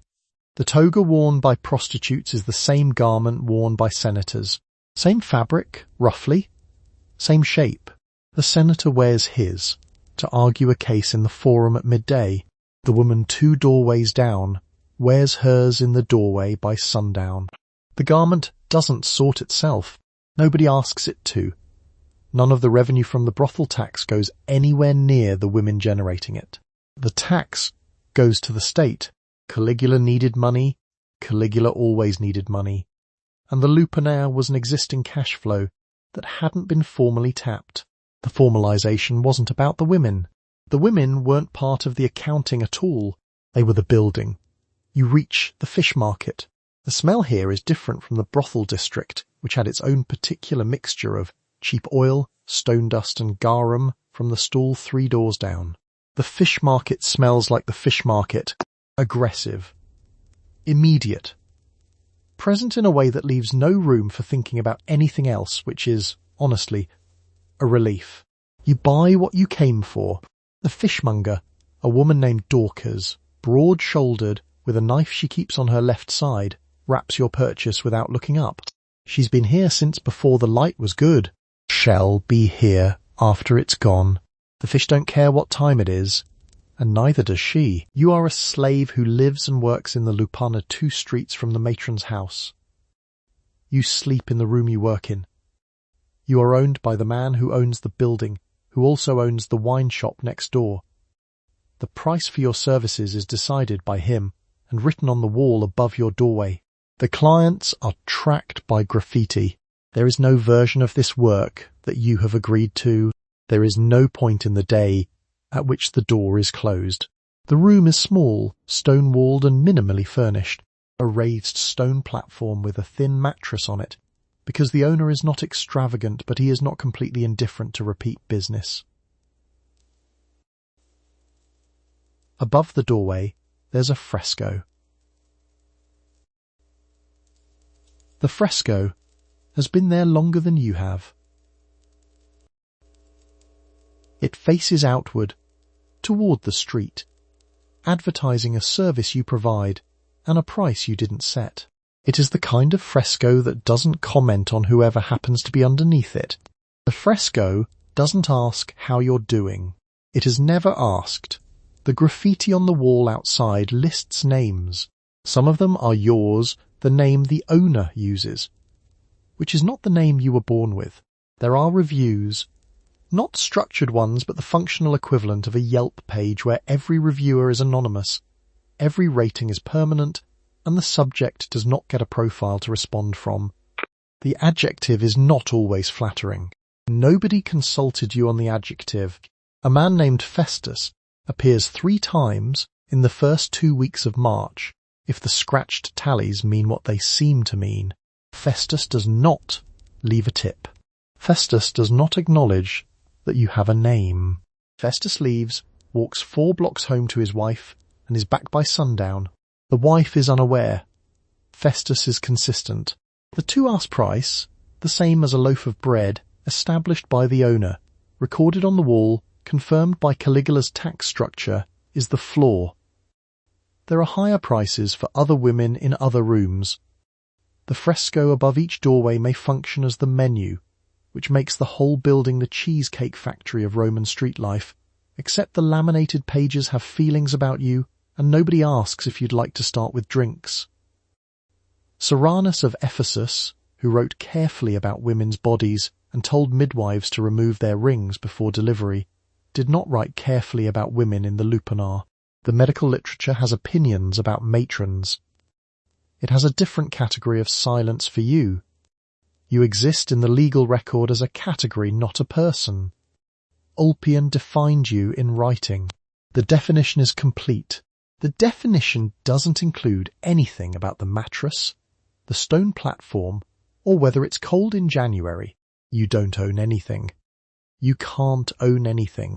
You can't authorize a transaction, accept an inheritance, or sign a document, which would be a more significant deprivation if you had anything to authorize, inherit, or sign. The matron 2 streets over sends her household slave to her tutor on Tuesdays for the signature she needs to sell her aunt's land. You don't have a tutor. You don't have an aunt. You have a mattress. Amaryllis brings the bread anyway. What you do have, a name scratched into someone else's wall. A mattress. The olive oil the owner provides because it's good for business, not because anyone asked. A fresco that has outlasted you before and will outlast you again, advertising prices to whoever comes next. There is a woman named Amaryllis in the room at the end of the hall. She is older, quieter, and already tired. She has been here longer than you. She hands you a piece of bread some mornings without looking at you, with the focused efficiency of someone who has decided that small gestures are the only thing in the building that belong entirely to her.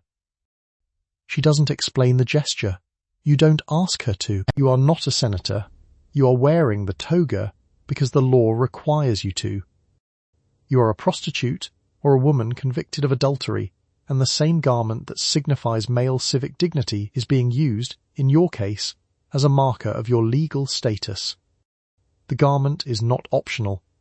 It strips you of the protection that the stoler would have given you against insult and contact in the street. The garment is the law's way of telling everyone who you are at a single glance. The stula, for context, is a long overgarment worn by respectable matrons. It covers you.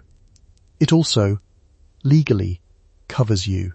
A man who shouts at a woman in a stola, or grabs her arm or brushes against her in a way that isn't entirely accidental, he's committed an actionable offence. The stola is the ancient world's version of a restraining order sewn into the fabric. You are wearing it, you are protected. You are not wearing it, you aren't. The toga does the opposite.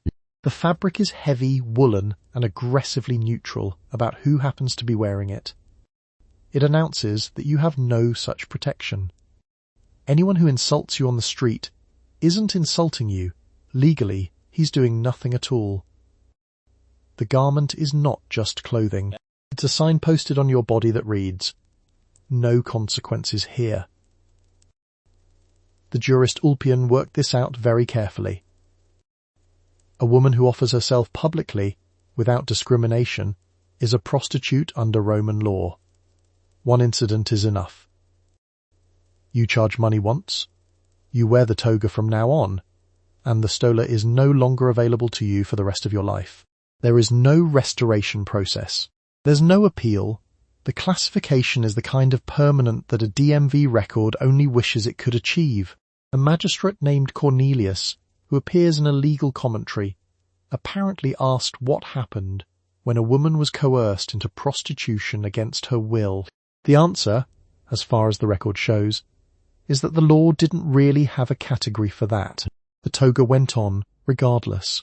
The garment doesn't ask questions. The convicted adulteress didn't choose the toga either.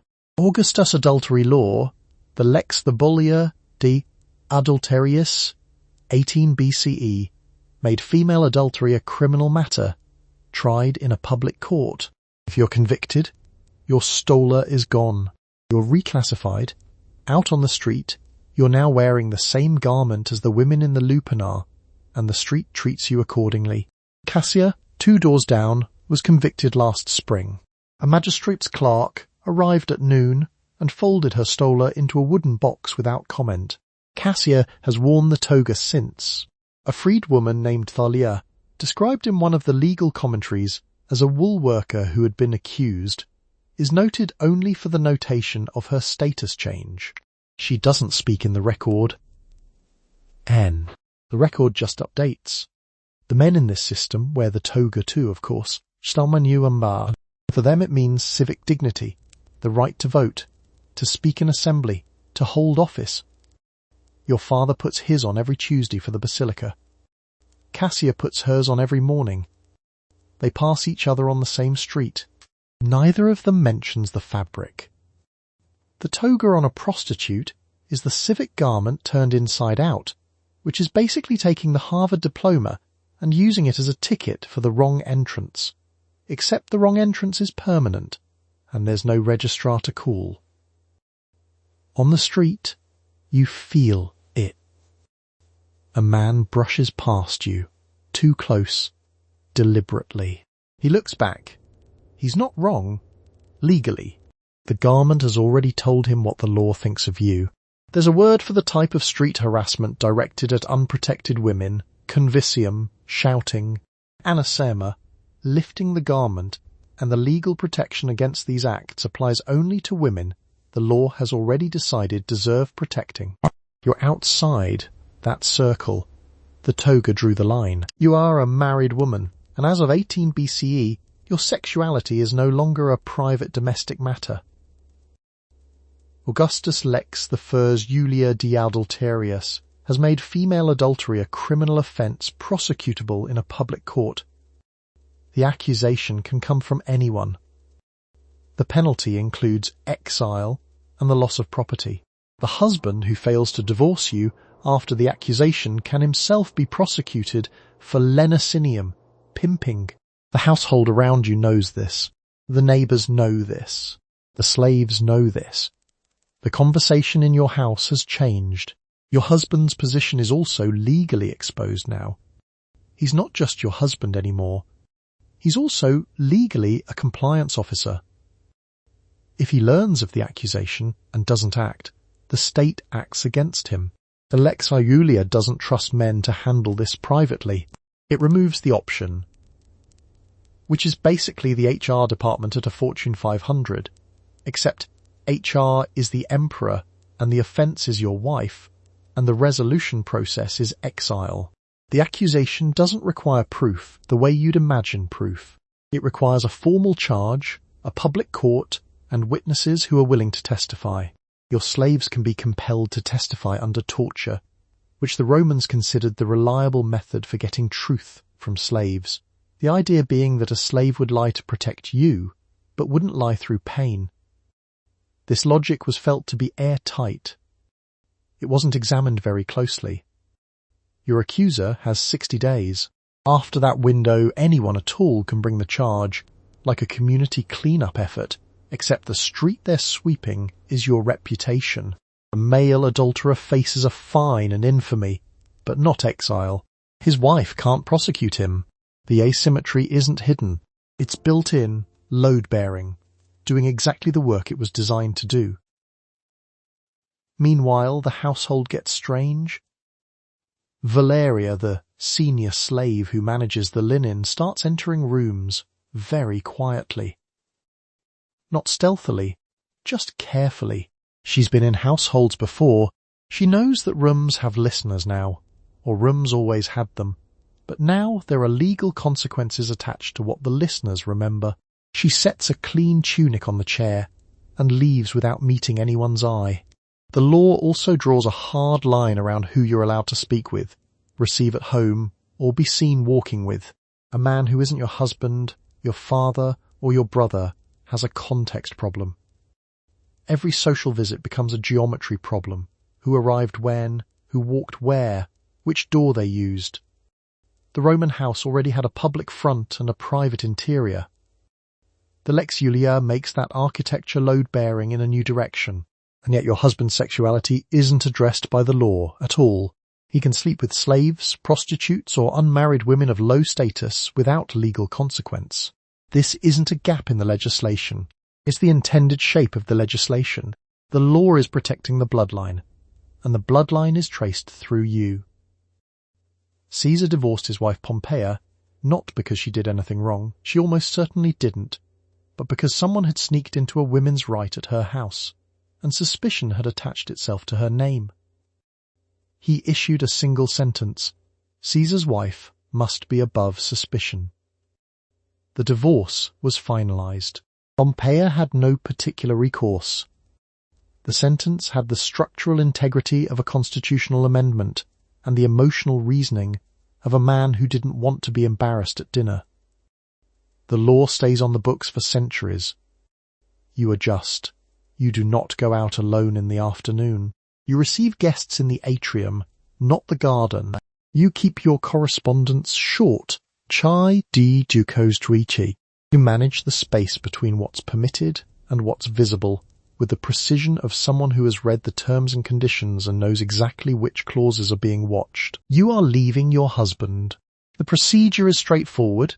A formal declaration is sent, and you walk out of the house. You are entitled to do this. You may even be encouraged to. The dowry, in theory, comes back to you. The children, in fact, do not. They belong to your husband's familia under his potestas, and the moment you leave the household, you stop seeing them on a daily basis. The arrangement may be revisited later through your father or your brothers. It is more often not. It is the kind of procedure that doesn't require a witness or a delay or a closing argument. The children aren't taken. They aren't moved. You're the one who moves. Your son stays in the atrium he was born in. Your daughter stays in the room she shares with the nurse. You pack what's yours, which isn't much, and you go. The house continues without you. It doesn't pause. Let's talk about the dowry. It left your family when you married and passed to your husband's control. It's theoretically returnable now. The acta uxoriae exists precisely for this scenario. What the acta uxoriae doesn't come with is a guarantee, a timeline, or any indication that your ex-husband plans to cooperate. The litigation can take years. Cicero spent the better part of the last years of his daughter Tullia's life trying to recover her dos from her ex-husband Dolabella. Dolabella stalled. Tullia died in childbirth in 45 BCE. The dowry dispute outlived her. The debt has opinions about timing, and those opinions aren't yours. Recovering the dos is basically a Venmo request from your father-in-law that he reads, marks as seen, and never opens again. Except the amount is your entire future, and there's no dispute button. Marcus, the family's steward, passes you in the corridor on your way out. He's carrying a folded linen. He looks at the wall. Not at you. The wall is apparently very interesting today. What you do have, post-divorce, is your legal status. You're still a citizen. You're still subject to tutela if you haven't borne 3 children, which means a male tutor still has to countersign any property transaction of significance. Freedom from guardianship runs on a points system, and the points are pregnancies. The Lex Papia Papio made this official in 9 CE. 3 children for a freeborn woman. 4 if you were once enslaved. It's basically the tier system on a credit card. Bronze at 0 pregnancies, silver at 3. Except the reward isn't a vacation. It's the right to sell your own furniture without asking permission. The social math of divorce runs asymmetrically in other directions too. A man who divorces is between wives. A woman who divorces is between explanations. The question of whose fault it was follows you out the door and down the street and into every room you enter for the next several years. Augustus' adultery legislation, still freshly operational, means that if infidelity is alleged, even alleged, the record is public, the process is prosecutorial, and your name is attached to it permanently. Your ex-husband's conduct during the marriage is, legally speaking, a separate matter, not in the same category, not subject to the same scrutiny. And yet women did divorce frequently. Elite Roman women divorced and remarried with a regularity that would make a modern family court attorney reach for their coffee. Cicero divorced Terentia after 30 years and married a much younger woman. Terentia outlived him, remarried twice, and reportedly made it past her 100th birthday. She did not spend those remaining decades reconsidering her options. Some women landed well, the ones with fathers still living, still powerful, still willing to apply pressure to a former son-in-law over an unpaid dowry. Those women had leverage. The ones without fathers made do with what the law offered, which was theoretically quite a lot and practically somewhat less. You are now a divorced woman, and you are owed the return of your dues. The amount is known, the husband is known. Whether you will see any of it is a separate question, requiring an action called the acto rei uxorie, which is one of the most litigated procedures in Roman family law. Your father, if alive, will be the one bringing it. The orator Cicero brought it for his daughter Tullia, and he was still bringing it on the day she died. Tullia died in February of 45 BCE, about a month after giving birth. She was 30 or 31. Cicero, who had spent years working around the Greek philosophers and Roman courts, and was not a man easily defeated, had been pursuing Dolobea's debt since the divorce in 46. He did not collect. The does did not come back. The case had been ongoing for some time before 45 BCE, and would have continued for some time after, if Tullia had survived. Tullia did not come back either. Cicero wrote letters about his grief for months, which is the kind of primary source that lands on the page like a bruise. The acto rei USA was your legal instrument. It's worth knowing what that instrument looked like in practice, which is basically a Venmo request that the other party reads, declines, and never opens again, except the stakes are your entire financial existence, and the timeline is years. The court could award the full amount, a reduced amount, or nothing, depending on factors including whether the husband had spent it in good faith, whether there were children, and whether the judge was having a reasonable decade. The debt had a concept of reasonableness. That concept did not favour you. The husband could deduct a portion for each child remaining in his custody. He could deduct for gifts you'd received during the marriage. He could deduct for, and this is a real legal category, your moral failings. The form had a line for that. The line did not have a companion line for his. Your dowry, while the marriage held, was legally under his administration. He couldn't sell the land it included without your consent, technically, but he could manage it, collect from it, direct its income. Livia, who had the ius liberorum and an empire-level legal team, ran brick kilns stamped with her own name. You do not have Livia's situation. You have a house in the 3rd district and a husband who has already redirected 2 seasons of rent. Marcella, a notary's assistant 2 streets over, young, careful, and noticeably weary, squares her shoulders and copies out your father's claim in a hand that doesn't shake. She does this without looking up. She's copied this particular claim before. Shall copy it again. Gaius, the jurist, wrote extensively about tutela, the guardianship that still required a male authorizer for transactions above a certain threshold, and noted, in his own words, that there was no good reason for it beyond the supposed lightness of the female mind, a phrase he included in a legal textbook and apparently felt fine about. He kept teaching the textbook, say I, teaching the textbook. Students copied it.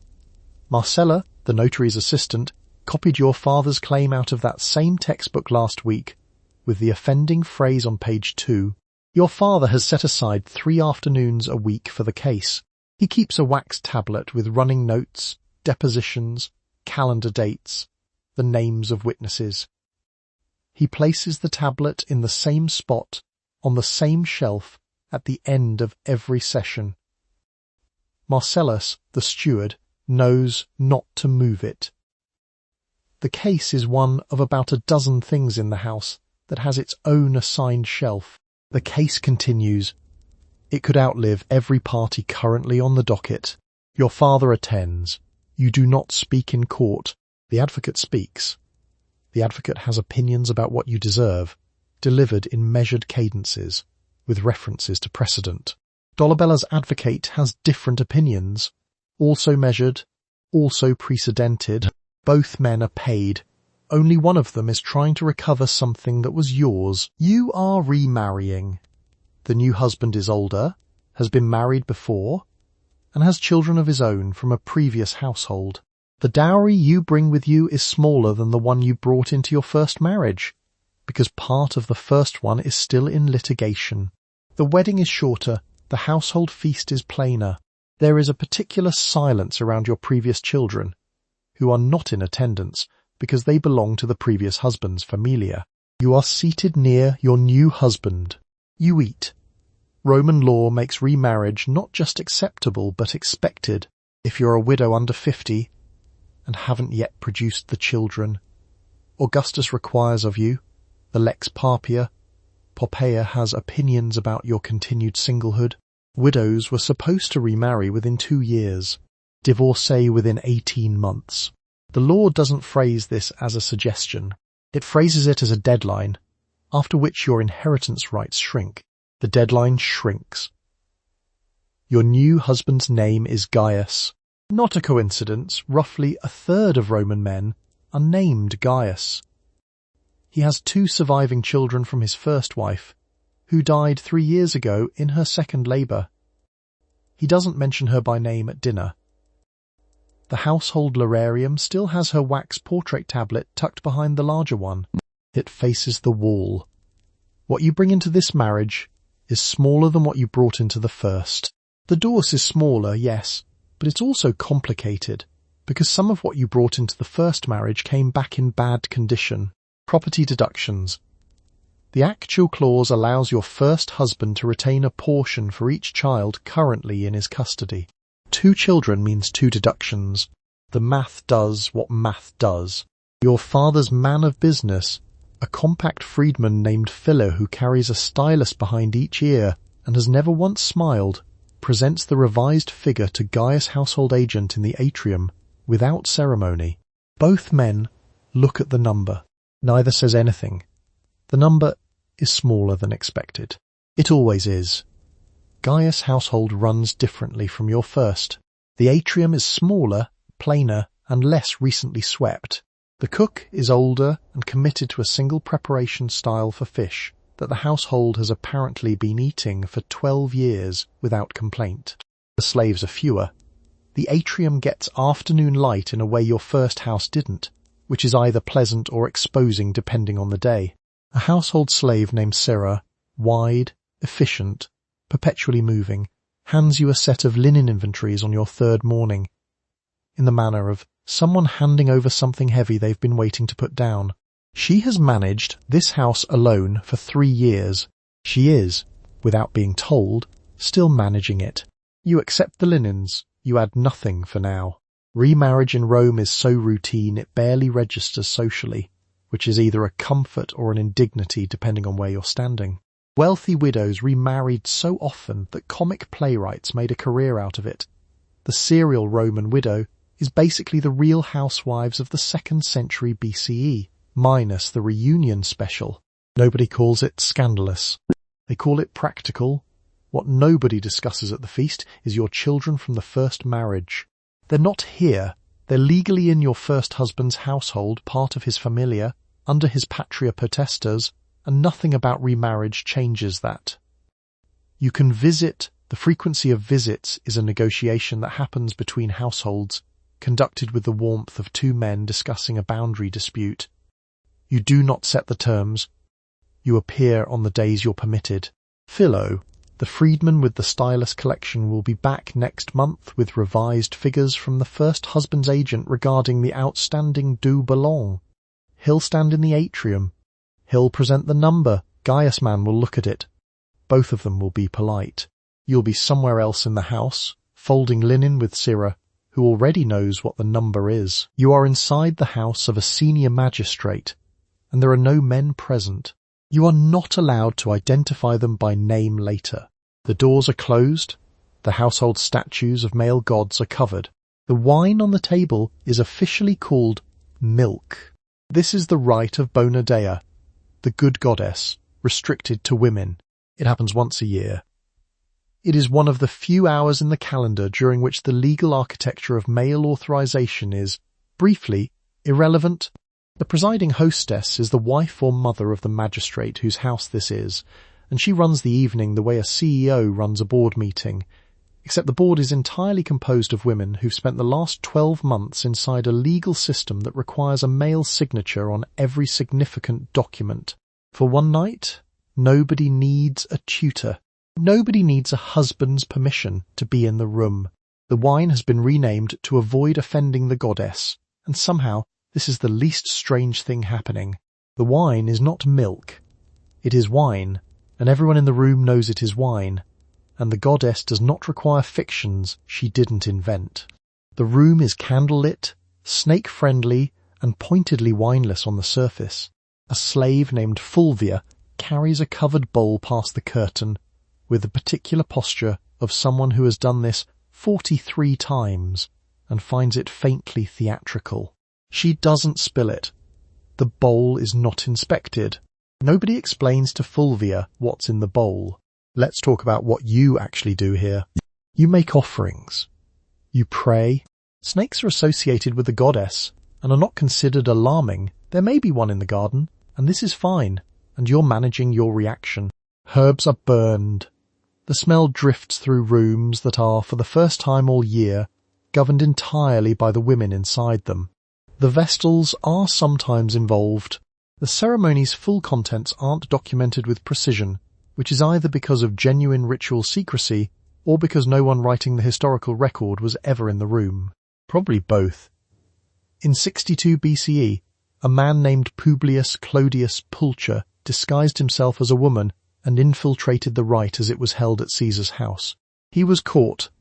The scandal was enormous.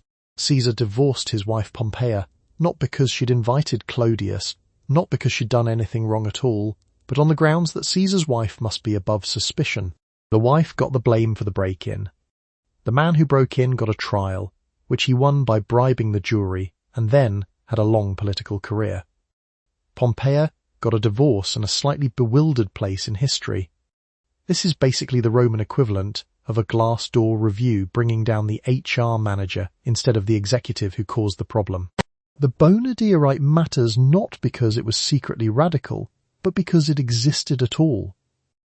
You spend most of your year moving through a city that tracks your clothing, monitors your fertility, and requires a named man's authorization before you can accept money someone left you in a will. One night a year, the male statues wear linen covers and the wine is called something else, and the women who run the most powerful households in Rome perform a rite whose contents they're not required to report to anyone.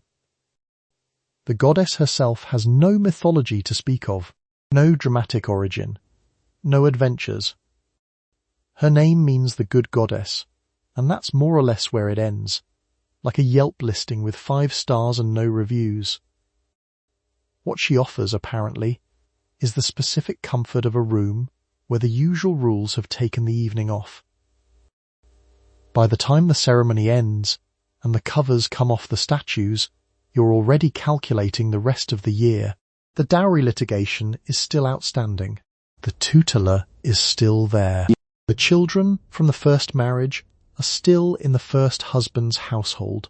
But for a few hours, the wine was called milk, the snakes were unbothered, and no man in Rome knew exactly what happened. You attend services at a temple of Isis, an Egyptian goddess whose cult has reached Rome and become one of the most popular religions in the empire. The priests are men and women. The congregation includes slaves, freedwomen, citizens, prostitutes, and occasionally senators' wives, all praying together in the same room. Isis searched for her murdered husband and resurrected him. She is, in the cult's understanding, a deity who knows what it is to lose people. You leave a small offering and your name on a votive tablet. The temple smells like burnt lotus and river water, or something that's supposed to suggest river water, delivered via a small stone basin and genuine effort. A priest named Flavus shakes a sistrum, a ritual rattle, in a slow, looping rhythm. He doesn't look up. He's been doing this since dawn. and the sistrum has a slightly tired quality now, like a wind chime that's aware it's Wednesday. Isis isn't a Roman goddess. She's been imported from Egypt, originally worshipped in a culture that had been organized around the Nile since before Rome was a set of hills with ambitions.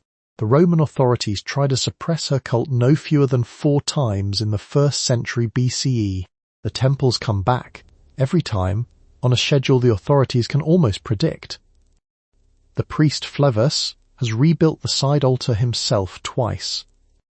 He is not particularly old. The hammer is in a cupboard near the door.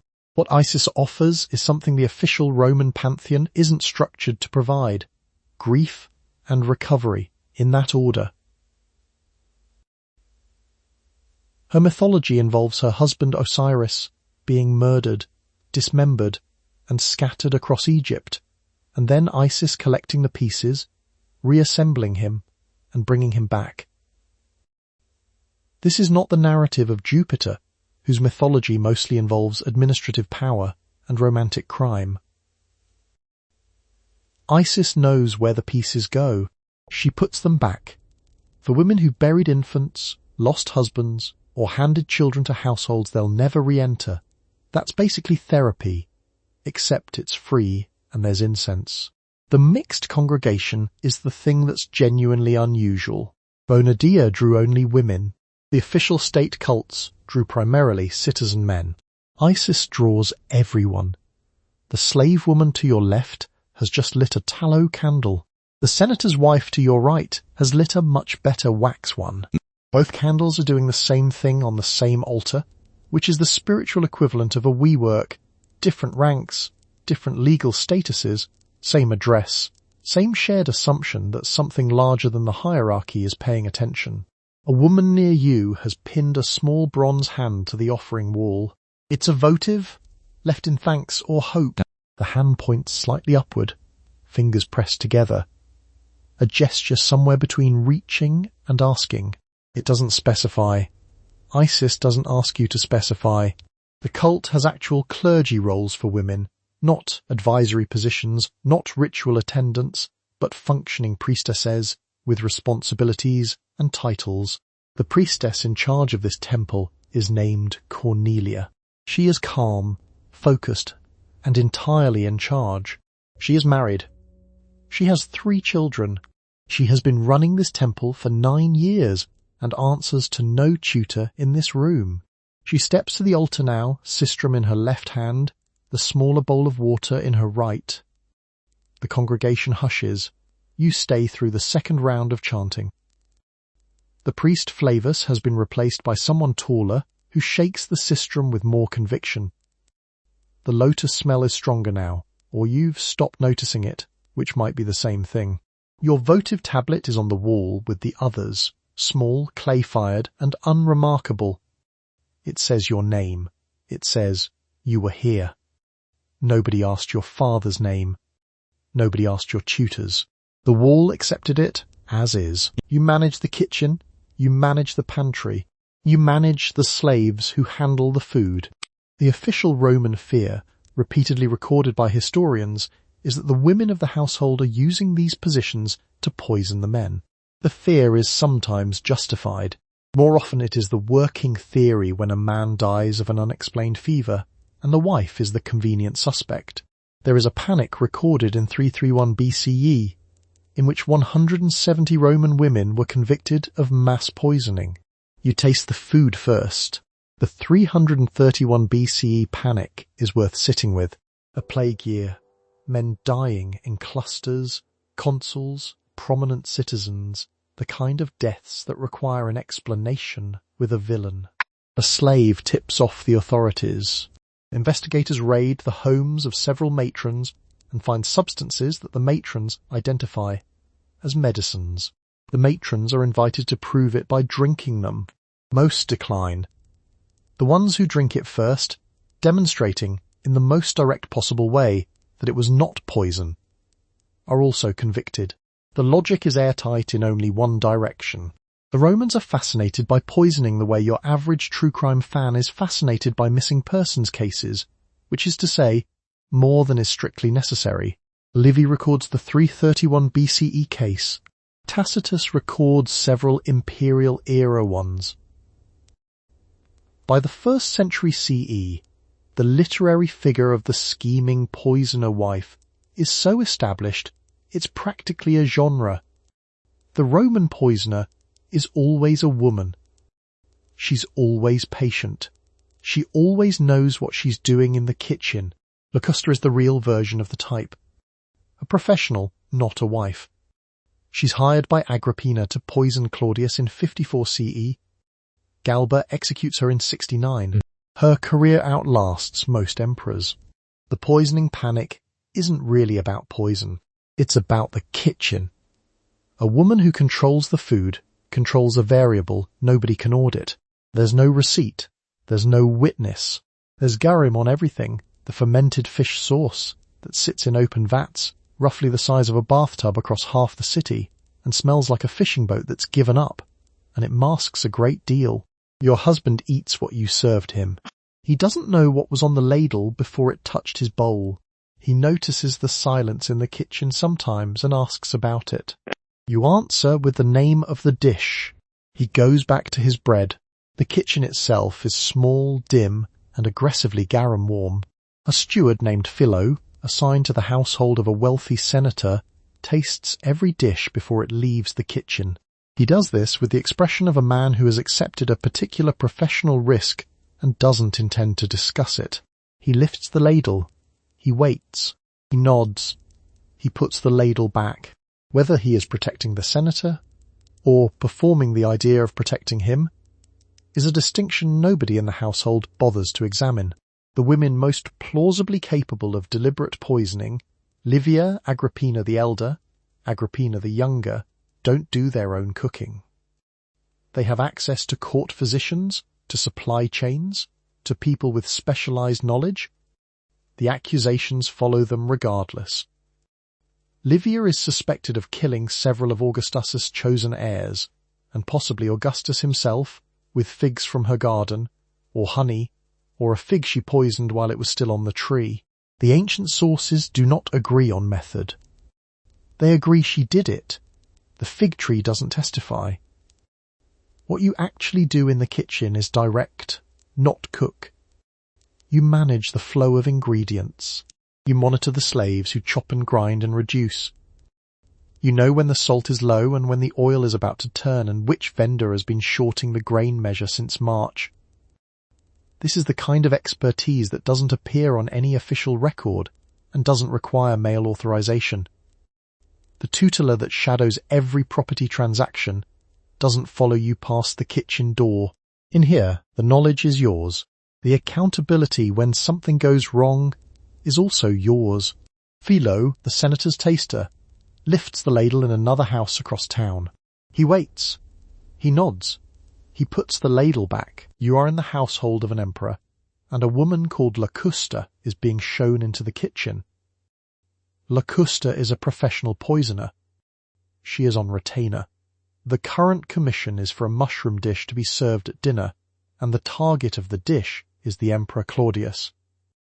The next commission, a year later, will be for the murder of his stepson Britannicus. After that, depending on the year, Locusta is either employed or executed. You are not the one paying her.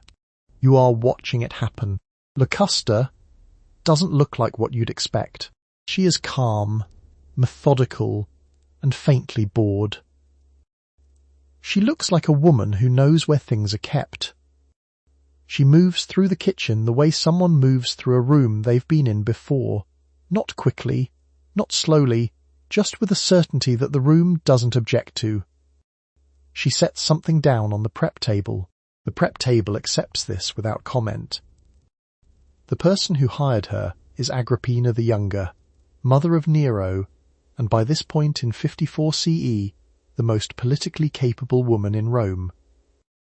Agrippina has already survived one emperor, outlasted 2 marriages, and managed her own finances with the calm efficiency of someone who's never needed a tutor to countersign anything. She is, by most accounts, the closest thing Rome produced to a CEO of a publicly traded empire, except the board of directors, was her son, and the shareholders were mostly terrified. Nero keeps Locusta on staff after Claudius. This is the part that tells you something. When Britannicus dies at a dinner party in 55 CE, suddenly, mid-sentence, the way people in this era occasionally did, Nero has Locusta's fee paid and her freedom extended. She's given a country estate, students, a curriculum. Locusta is now running what is essentially a professional certification program in toxicology, which is the most Roman thing imaginable, and also somehow not mentioned in any TED talk about ancient innovation. A named role, Marcus, one of the kitchen slaves, is grinding something in a stone mortar across the room with the careful inattention of a man who has been in this kitchen before. He's been grinding it for a while. He doesn't look up. The mortar has developed a rhythm. The rhythm is very even. It's the rhythm of someone who has learned that looking up is a decision with consequences. Locusta is paid. She is retained. She is given an estate and students. She has a career arc. The tutela that requires the matron 2 streets over to find a male signature for her aunt's land sale appears to have had no opinion on Locusta's invoices. The invoice is clear. The matron waits in her tutor's vestibule. The 2 situations exist in the same city in the same year. She's executed in 69 CE under Galba, who is cleaning house after Nero. The estate goes back. The students scatter. The curriculum presumably dissolves into the general body of Roman knowledge that everyone pretended not to have. The next emperor will not retain a poisoner. The emperor after that will, but quietly, and not at the same scale. The estate becomes a vineyard. The mushroom dish at Claudius' dinner is described by Tacitus. The emperor eats it. The emperor is slow to die, which is a problem, so a physician named Xenophon is brought in to help finish the job with a feather dipped in fast-acting poison, which he administers under the cover of helping Claudius vomit. The feather has done its work before anyone officially notices. Claudius' death is not announced until Nero's succession is secured. The kitchen produced the result. The kitchen is not mentioned in the official account. Marcus, the kitchen slave with the mortar, is still grinding. The mortar still has its rhythm. The rhythm is still very even. He has not looked up. He will not look up tomorrow either. You are the daughter of a popular general, the sister of an emperor, the niece and wife of the next emperor, and the mother of the one after that. You hold no formal political office. You hold, in practice, decisive influence over the imperial succession. You will be exiled by your brother, recalled by your uncle, married to the same uncle by special senatorial decree, and eventually murdered on the orders of your son. None of this happens because you broke a rule. Seneca, your son's tutor, will redirect you physically off a state dais in a few years' time without making eye contact. Your father is Germanicus, beloved, charismatic, and inconveniently dead at 33 under circumstances nobody fully investigates out loud. Your brother is Caligula. Your uncle and eventual husband is Claudius. Your son is Nero. You are Agrippina the Younger, and your family tree reads less like a genealogy and more like a threat assessment document. The exile comes first. Caligula sends you to the Pontian Islands in 39 CE on suspicion of conspiracy. You spend 3 years on a volcanic outcrop in the Tyrrhenian Sea, reportedly hauling pumice to survive. There's no formal appeal process.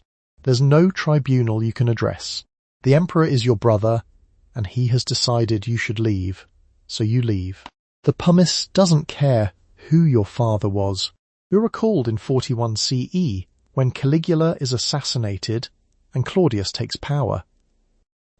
You return to Rome, remarry for money and position, and begin the long, patient project of making your son emperor. This involves, among other things, persuading Claudius to marry you, his niece, which required a special senatorial resolution, because Roman law prohibited it. The Senate passed it. They passed it on the day it was proposed. Nobody in that room wanted to be the senator who voted no to Agrippina's face. Claudius names your son Nero as his heir over his biological son Britannicus. Claudius then dies in 54 CE, which is where Locusta enters the picture, and which you already know about. What comes after is less tidy. Nero is 17 when he becomes emperor. You have managed this transition with the operational precision of a McKinsey associate on a fixed-fee engagement, every detail rehearsed, no questions left open, the room never not yours. Coins are minted with both your faces. You sit beside him at state receptions.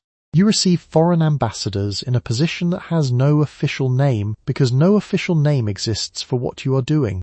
An Armenian delegation arrives, and Nero moves to stand and greet them, which is a gesture of respect that implies near equality. You move to join him on the dais. Seneca, Nero's tutor, your former ally, physically redirects you. He steps between you and the moment. He saves the optics. He does not make eye contact while doing it.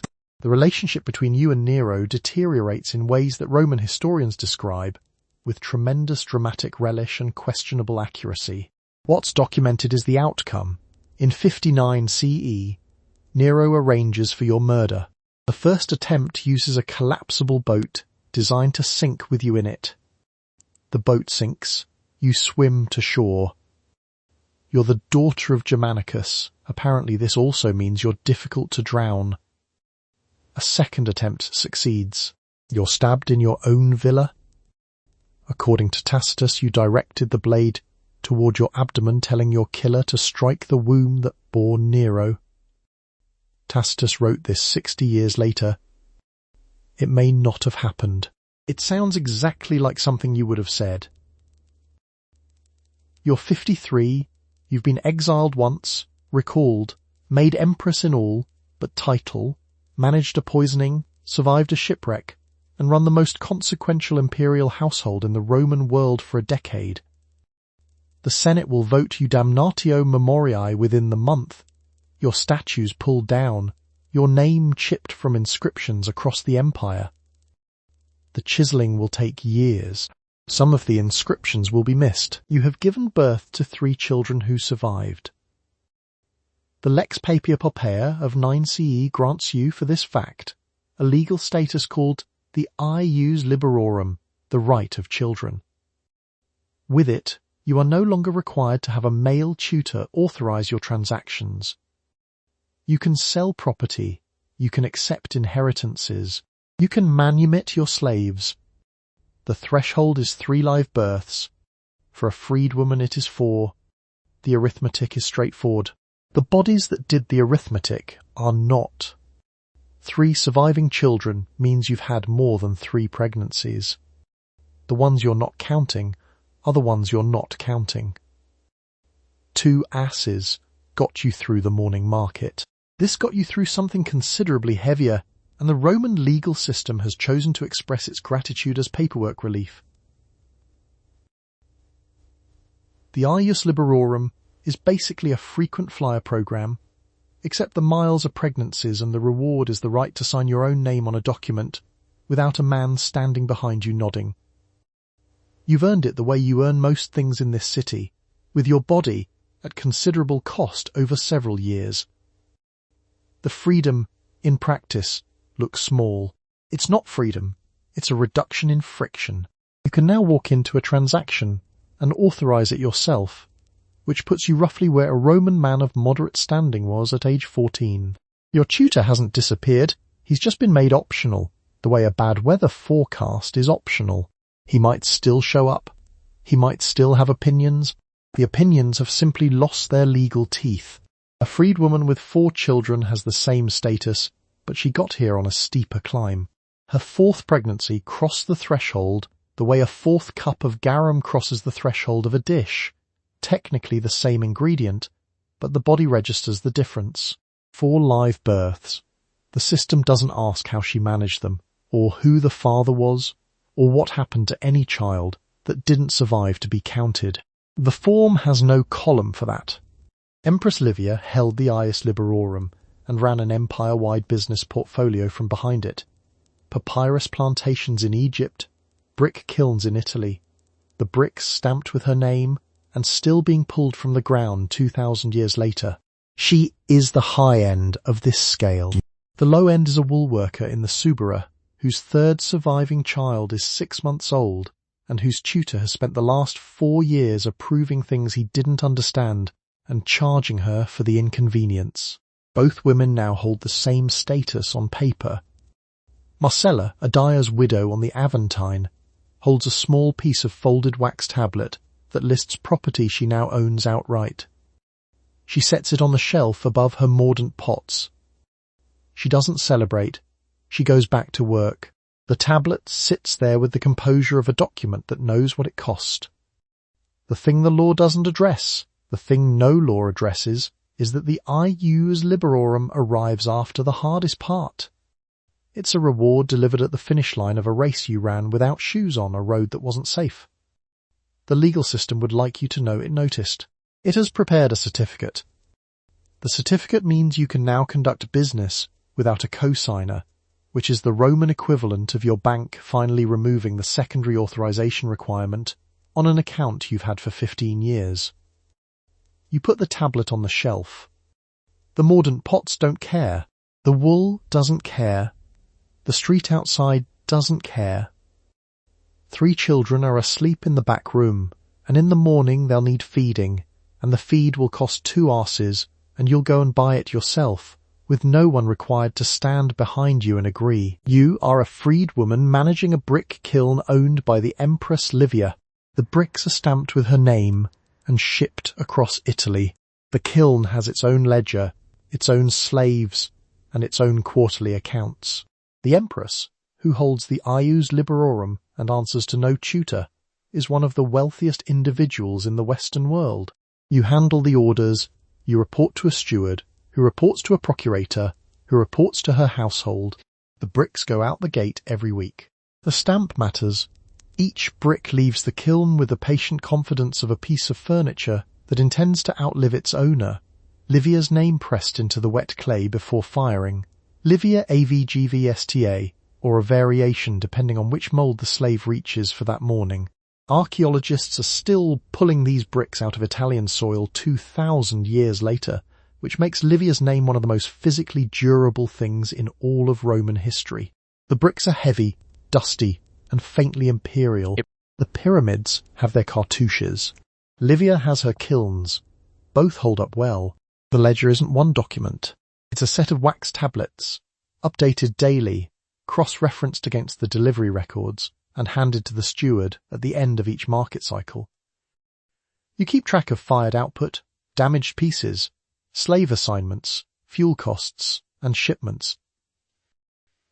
The system is closer to a modern logistics spreadsheet than anything Rome is supposed to have had, except your version is carried in a satchel and someone can erase it accidentally with a warm thumb. Lucius, the steward who receives your reports, takes the tablet from you without making eye contact. He holds it with the careful neutrality of a man who has read too many reports that contained bad news. He tilts it toward the light, runs a finger down the columns, and hands it back without comment. This is how you know it was acceptable. If it wasn't, he'd say something. The operation spans more than bricks.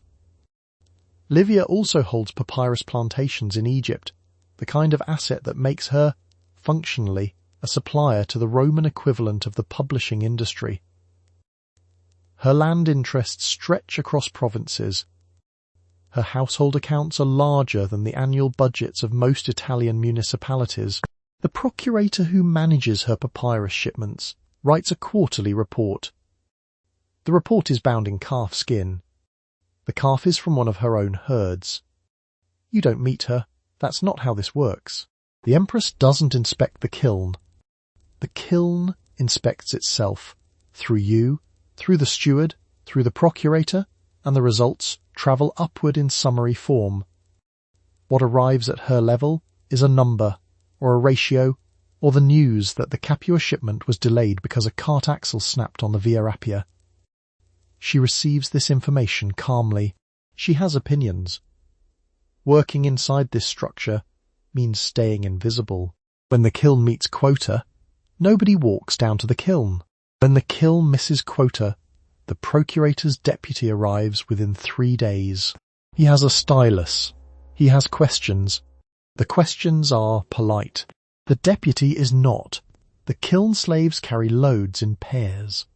One of them, a man who goes by Sextus, though that's almost certainly not his actual name, has a particular way of stacking the unfired bricks that nobody else does, and nobody has tried to stop, because his stack hasn't collapsed in 3 years. He sets the last brick on each row with a small pat, like he's settling a child. The bricks don't thank him. They dry quietly, at their own pace, which is the only pace they have. You run a wool shop in a row of small businesses near the Forum. You are a freedwoman, your husband is dead, and you employ 4 other women, 2 of whom are also freed, and 2 of whom are slaves. The shop sells dyed wool by the bolt, custom-spun thread, and finished cloth. You keep the books. You handle the suppliers. You also keep the door open longer than the other shops because most of your customers are women whose husbands' schedules dictate when they can leave the house. The shop is long, narrow, and aggressively tidy. 2 shelves run the full length of the left wall, stacked with bolts organized by weight and color. Undyed wool at the bottom because undyed wool doesn't sell to walk-in customers. It sells to the woman who comes back every 3 weeks and orders the same weight in the same quantity and never explains why. Her name is Fausta. She taps the bolt twice before she buys it, like she's checking it for intentions. The dye is the choke point of the whole operation. It lives in the back. You have 2 large ceramic vats and 1 smaller one for the purples, which require a mordant that smells like something has already decided to die before the process even begins. The finished reds use madder root. The yellows use weld. The purples are the upsell, not true Tyrian purple, which is for people whose names appear on stone buildings, but something close enough that a customer can tell herself it's close enough. She usually can. Your account books are wax tablets, fragile, portable, and surprisingly accurate, often more reliable than the men who used to authorize the larger entries on them. Not a single scroll, not a leather ledger. Wax tablets, which is basically the notes app on a phone, except you can't undo a deletion, and someone once left one too close to the dye vat. Storal, the entry it destroyed was for a transaction you remember perfectly. 2I5E. You recarved it from memory. The number was the same. The wax didn't apologize. You have no tutor anymore. That's the word for it, tutor. The male guardian required by law to authorize property sales and inheritance transfers, and the manumission of slaves, which is how you freed Drusilla 2 years ago.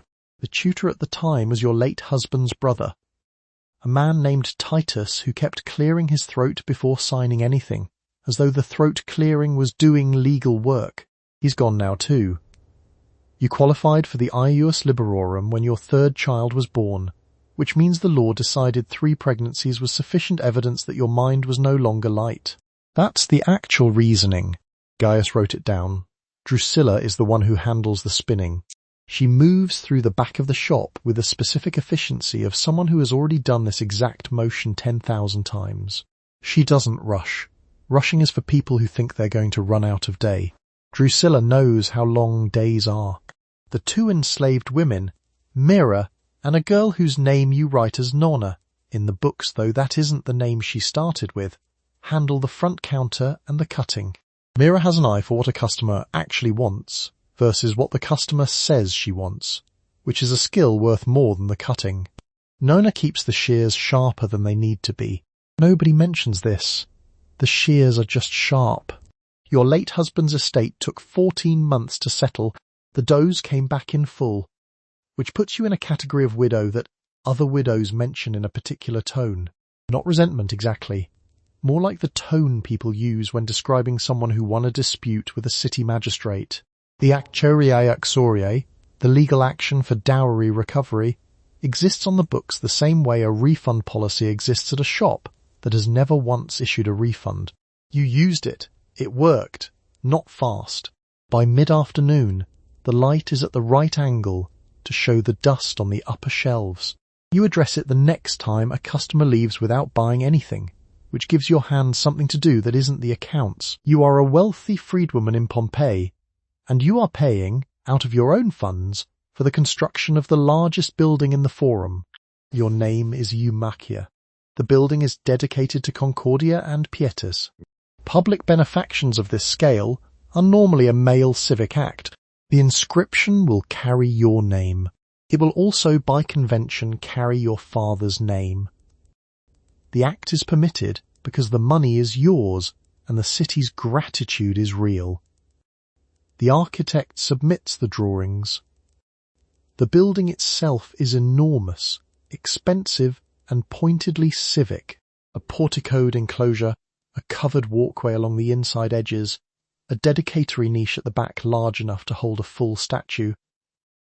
There's a chalcedicum, a kind of entrance vestibule, and a cryptoporticus running behind the colonnade, which is essentially a long, covered corridor that serves no obvious function except to say, we had the budget for a long, covered corridor. The structure occupies the eastern side of the Forum in a way that communicates financial confidence before you've read a single word of the inscription. The inscription is the part that requires attention. It lists you as Eumachia, daughter of Lucius, public priestess, in her own name and that of her son, Marcus Numistrius Fronto. Your father's name is there. Your son's name is there.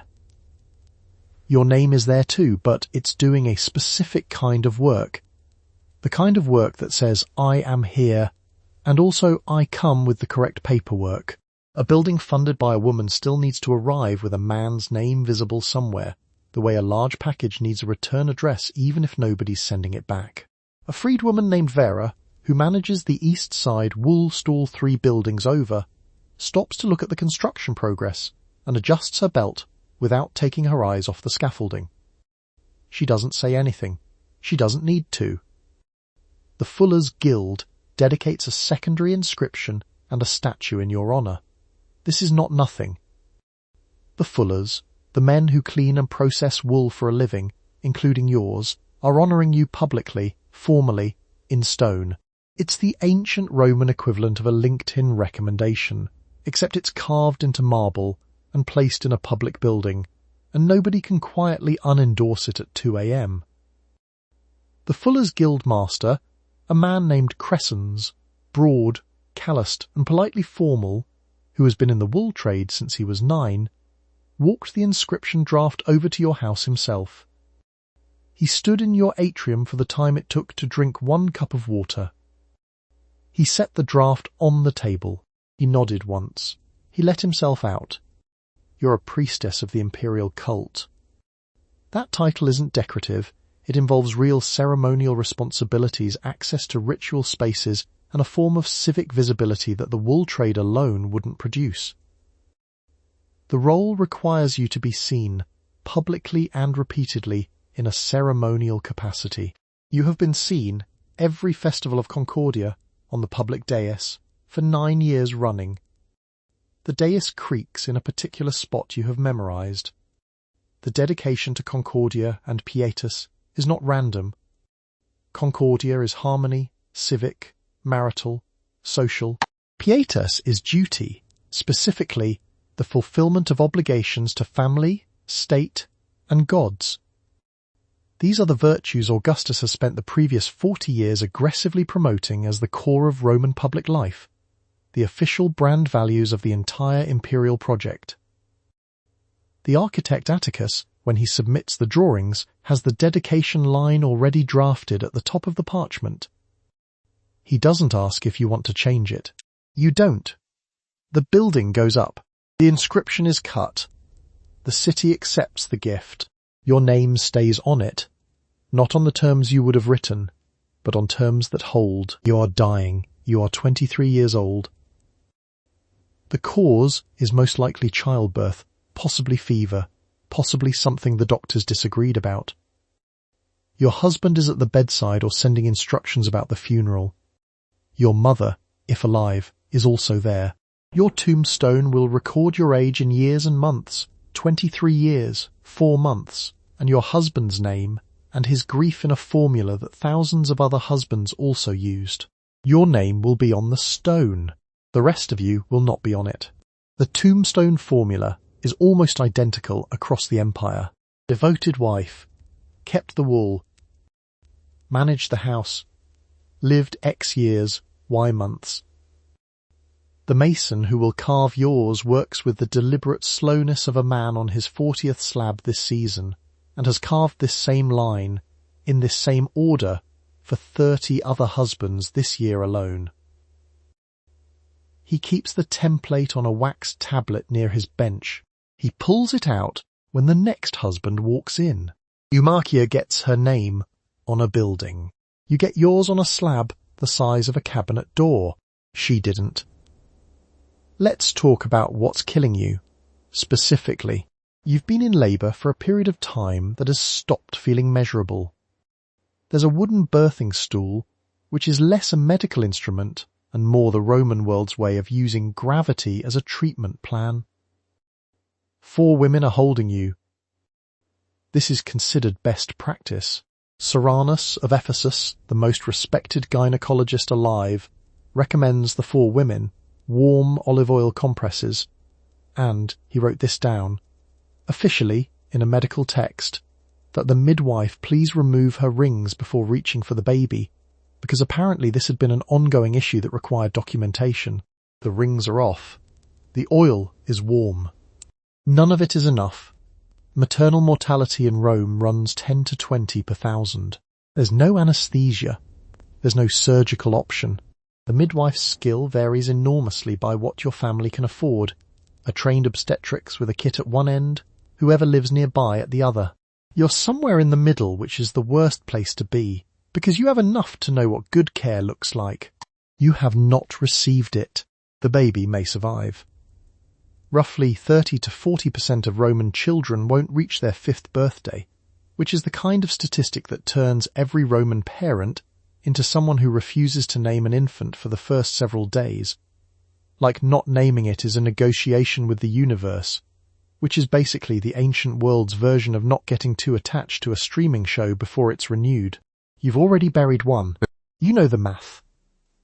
A wet nurse named Fabia, her hair pinned up, and one braid perpetually half-finished, presses a damp cloth to your forehead with the practiced economy of someone who's done this in a dozen houses and expects to do it in a dozen more. She doesn't say anything. The cloth is cool. She replaces it before you have to ask. Your husband will remarry. This is not cynicism, it's logistics. He needs heirs, he needs a household manager, he needs someone to do the wool. The new wife will inherit your house, your schedule, and possibly your loom weights, which have your thumb-worn groove on them and will not fit her hands the same way. The tombstone will stay. Hell commission it with genuine grief. The grief is real, so is the remarriage. Drusilla, who pinned your stola for the last 11 years, will pin the new wife's. Drusilla does this without comment. What the tombstone won't say is that you spent 3 pregnancies in 4 years, that your body was a demographic instrument before it was anything else, that the Lex Papia Poppaea offered women freedom from male guardianship after 3 surviving children, which is basically the punch card at a coffee shop, except the punches are children, and the free coffee is the right to inherit a house. You were 2/3 of the way there. 23 years, 4 months. The stone gets the months right. That part, at least, they got right. And so here we are. A girl married at 12. 4 women holding her on a stool. A column near the cabbages. A toga that meant the wrong thing. A brick stamped with someone else's name. Still being dug up. You signed nothing. Your father signed. Your tutor signed. Your husband signed. The slave Marcellus, who never made eye contact, walked the documents back across the city. 2,000 years on, archaeologists are still pulling Livia's bricks out of the ground. They date them. They dust them. They put them in cases under glass. The bricks have nothing to add. Tonight, you don't need anyone's signature. Settle deeper into your pillow. Close your eyes. Let your hands rest where they are. The lamp in the doorway has gone out. The fresco above it has stopped advertising. The kiln is cool. Somewhere a wet nurse called Tyker has set down the cloth and gone home to a house that's hers. Good night,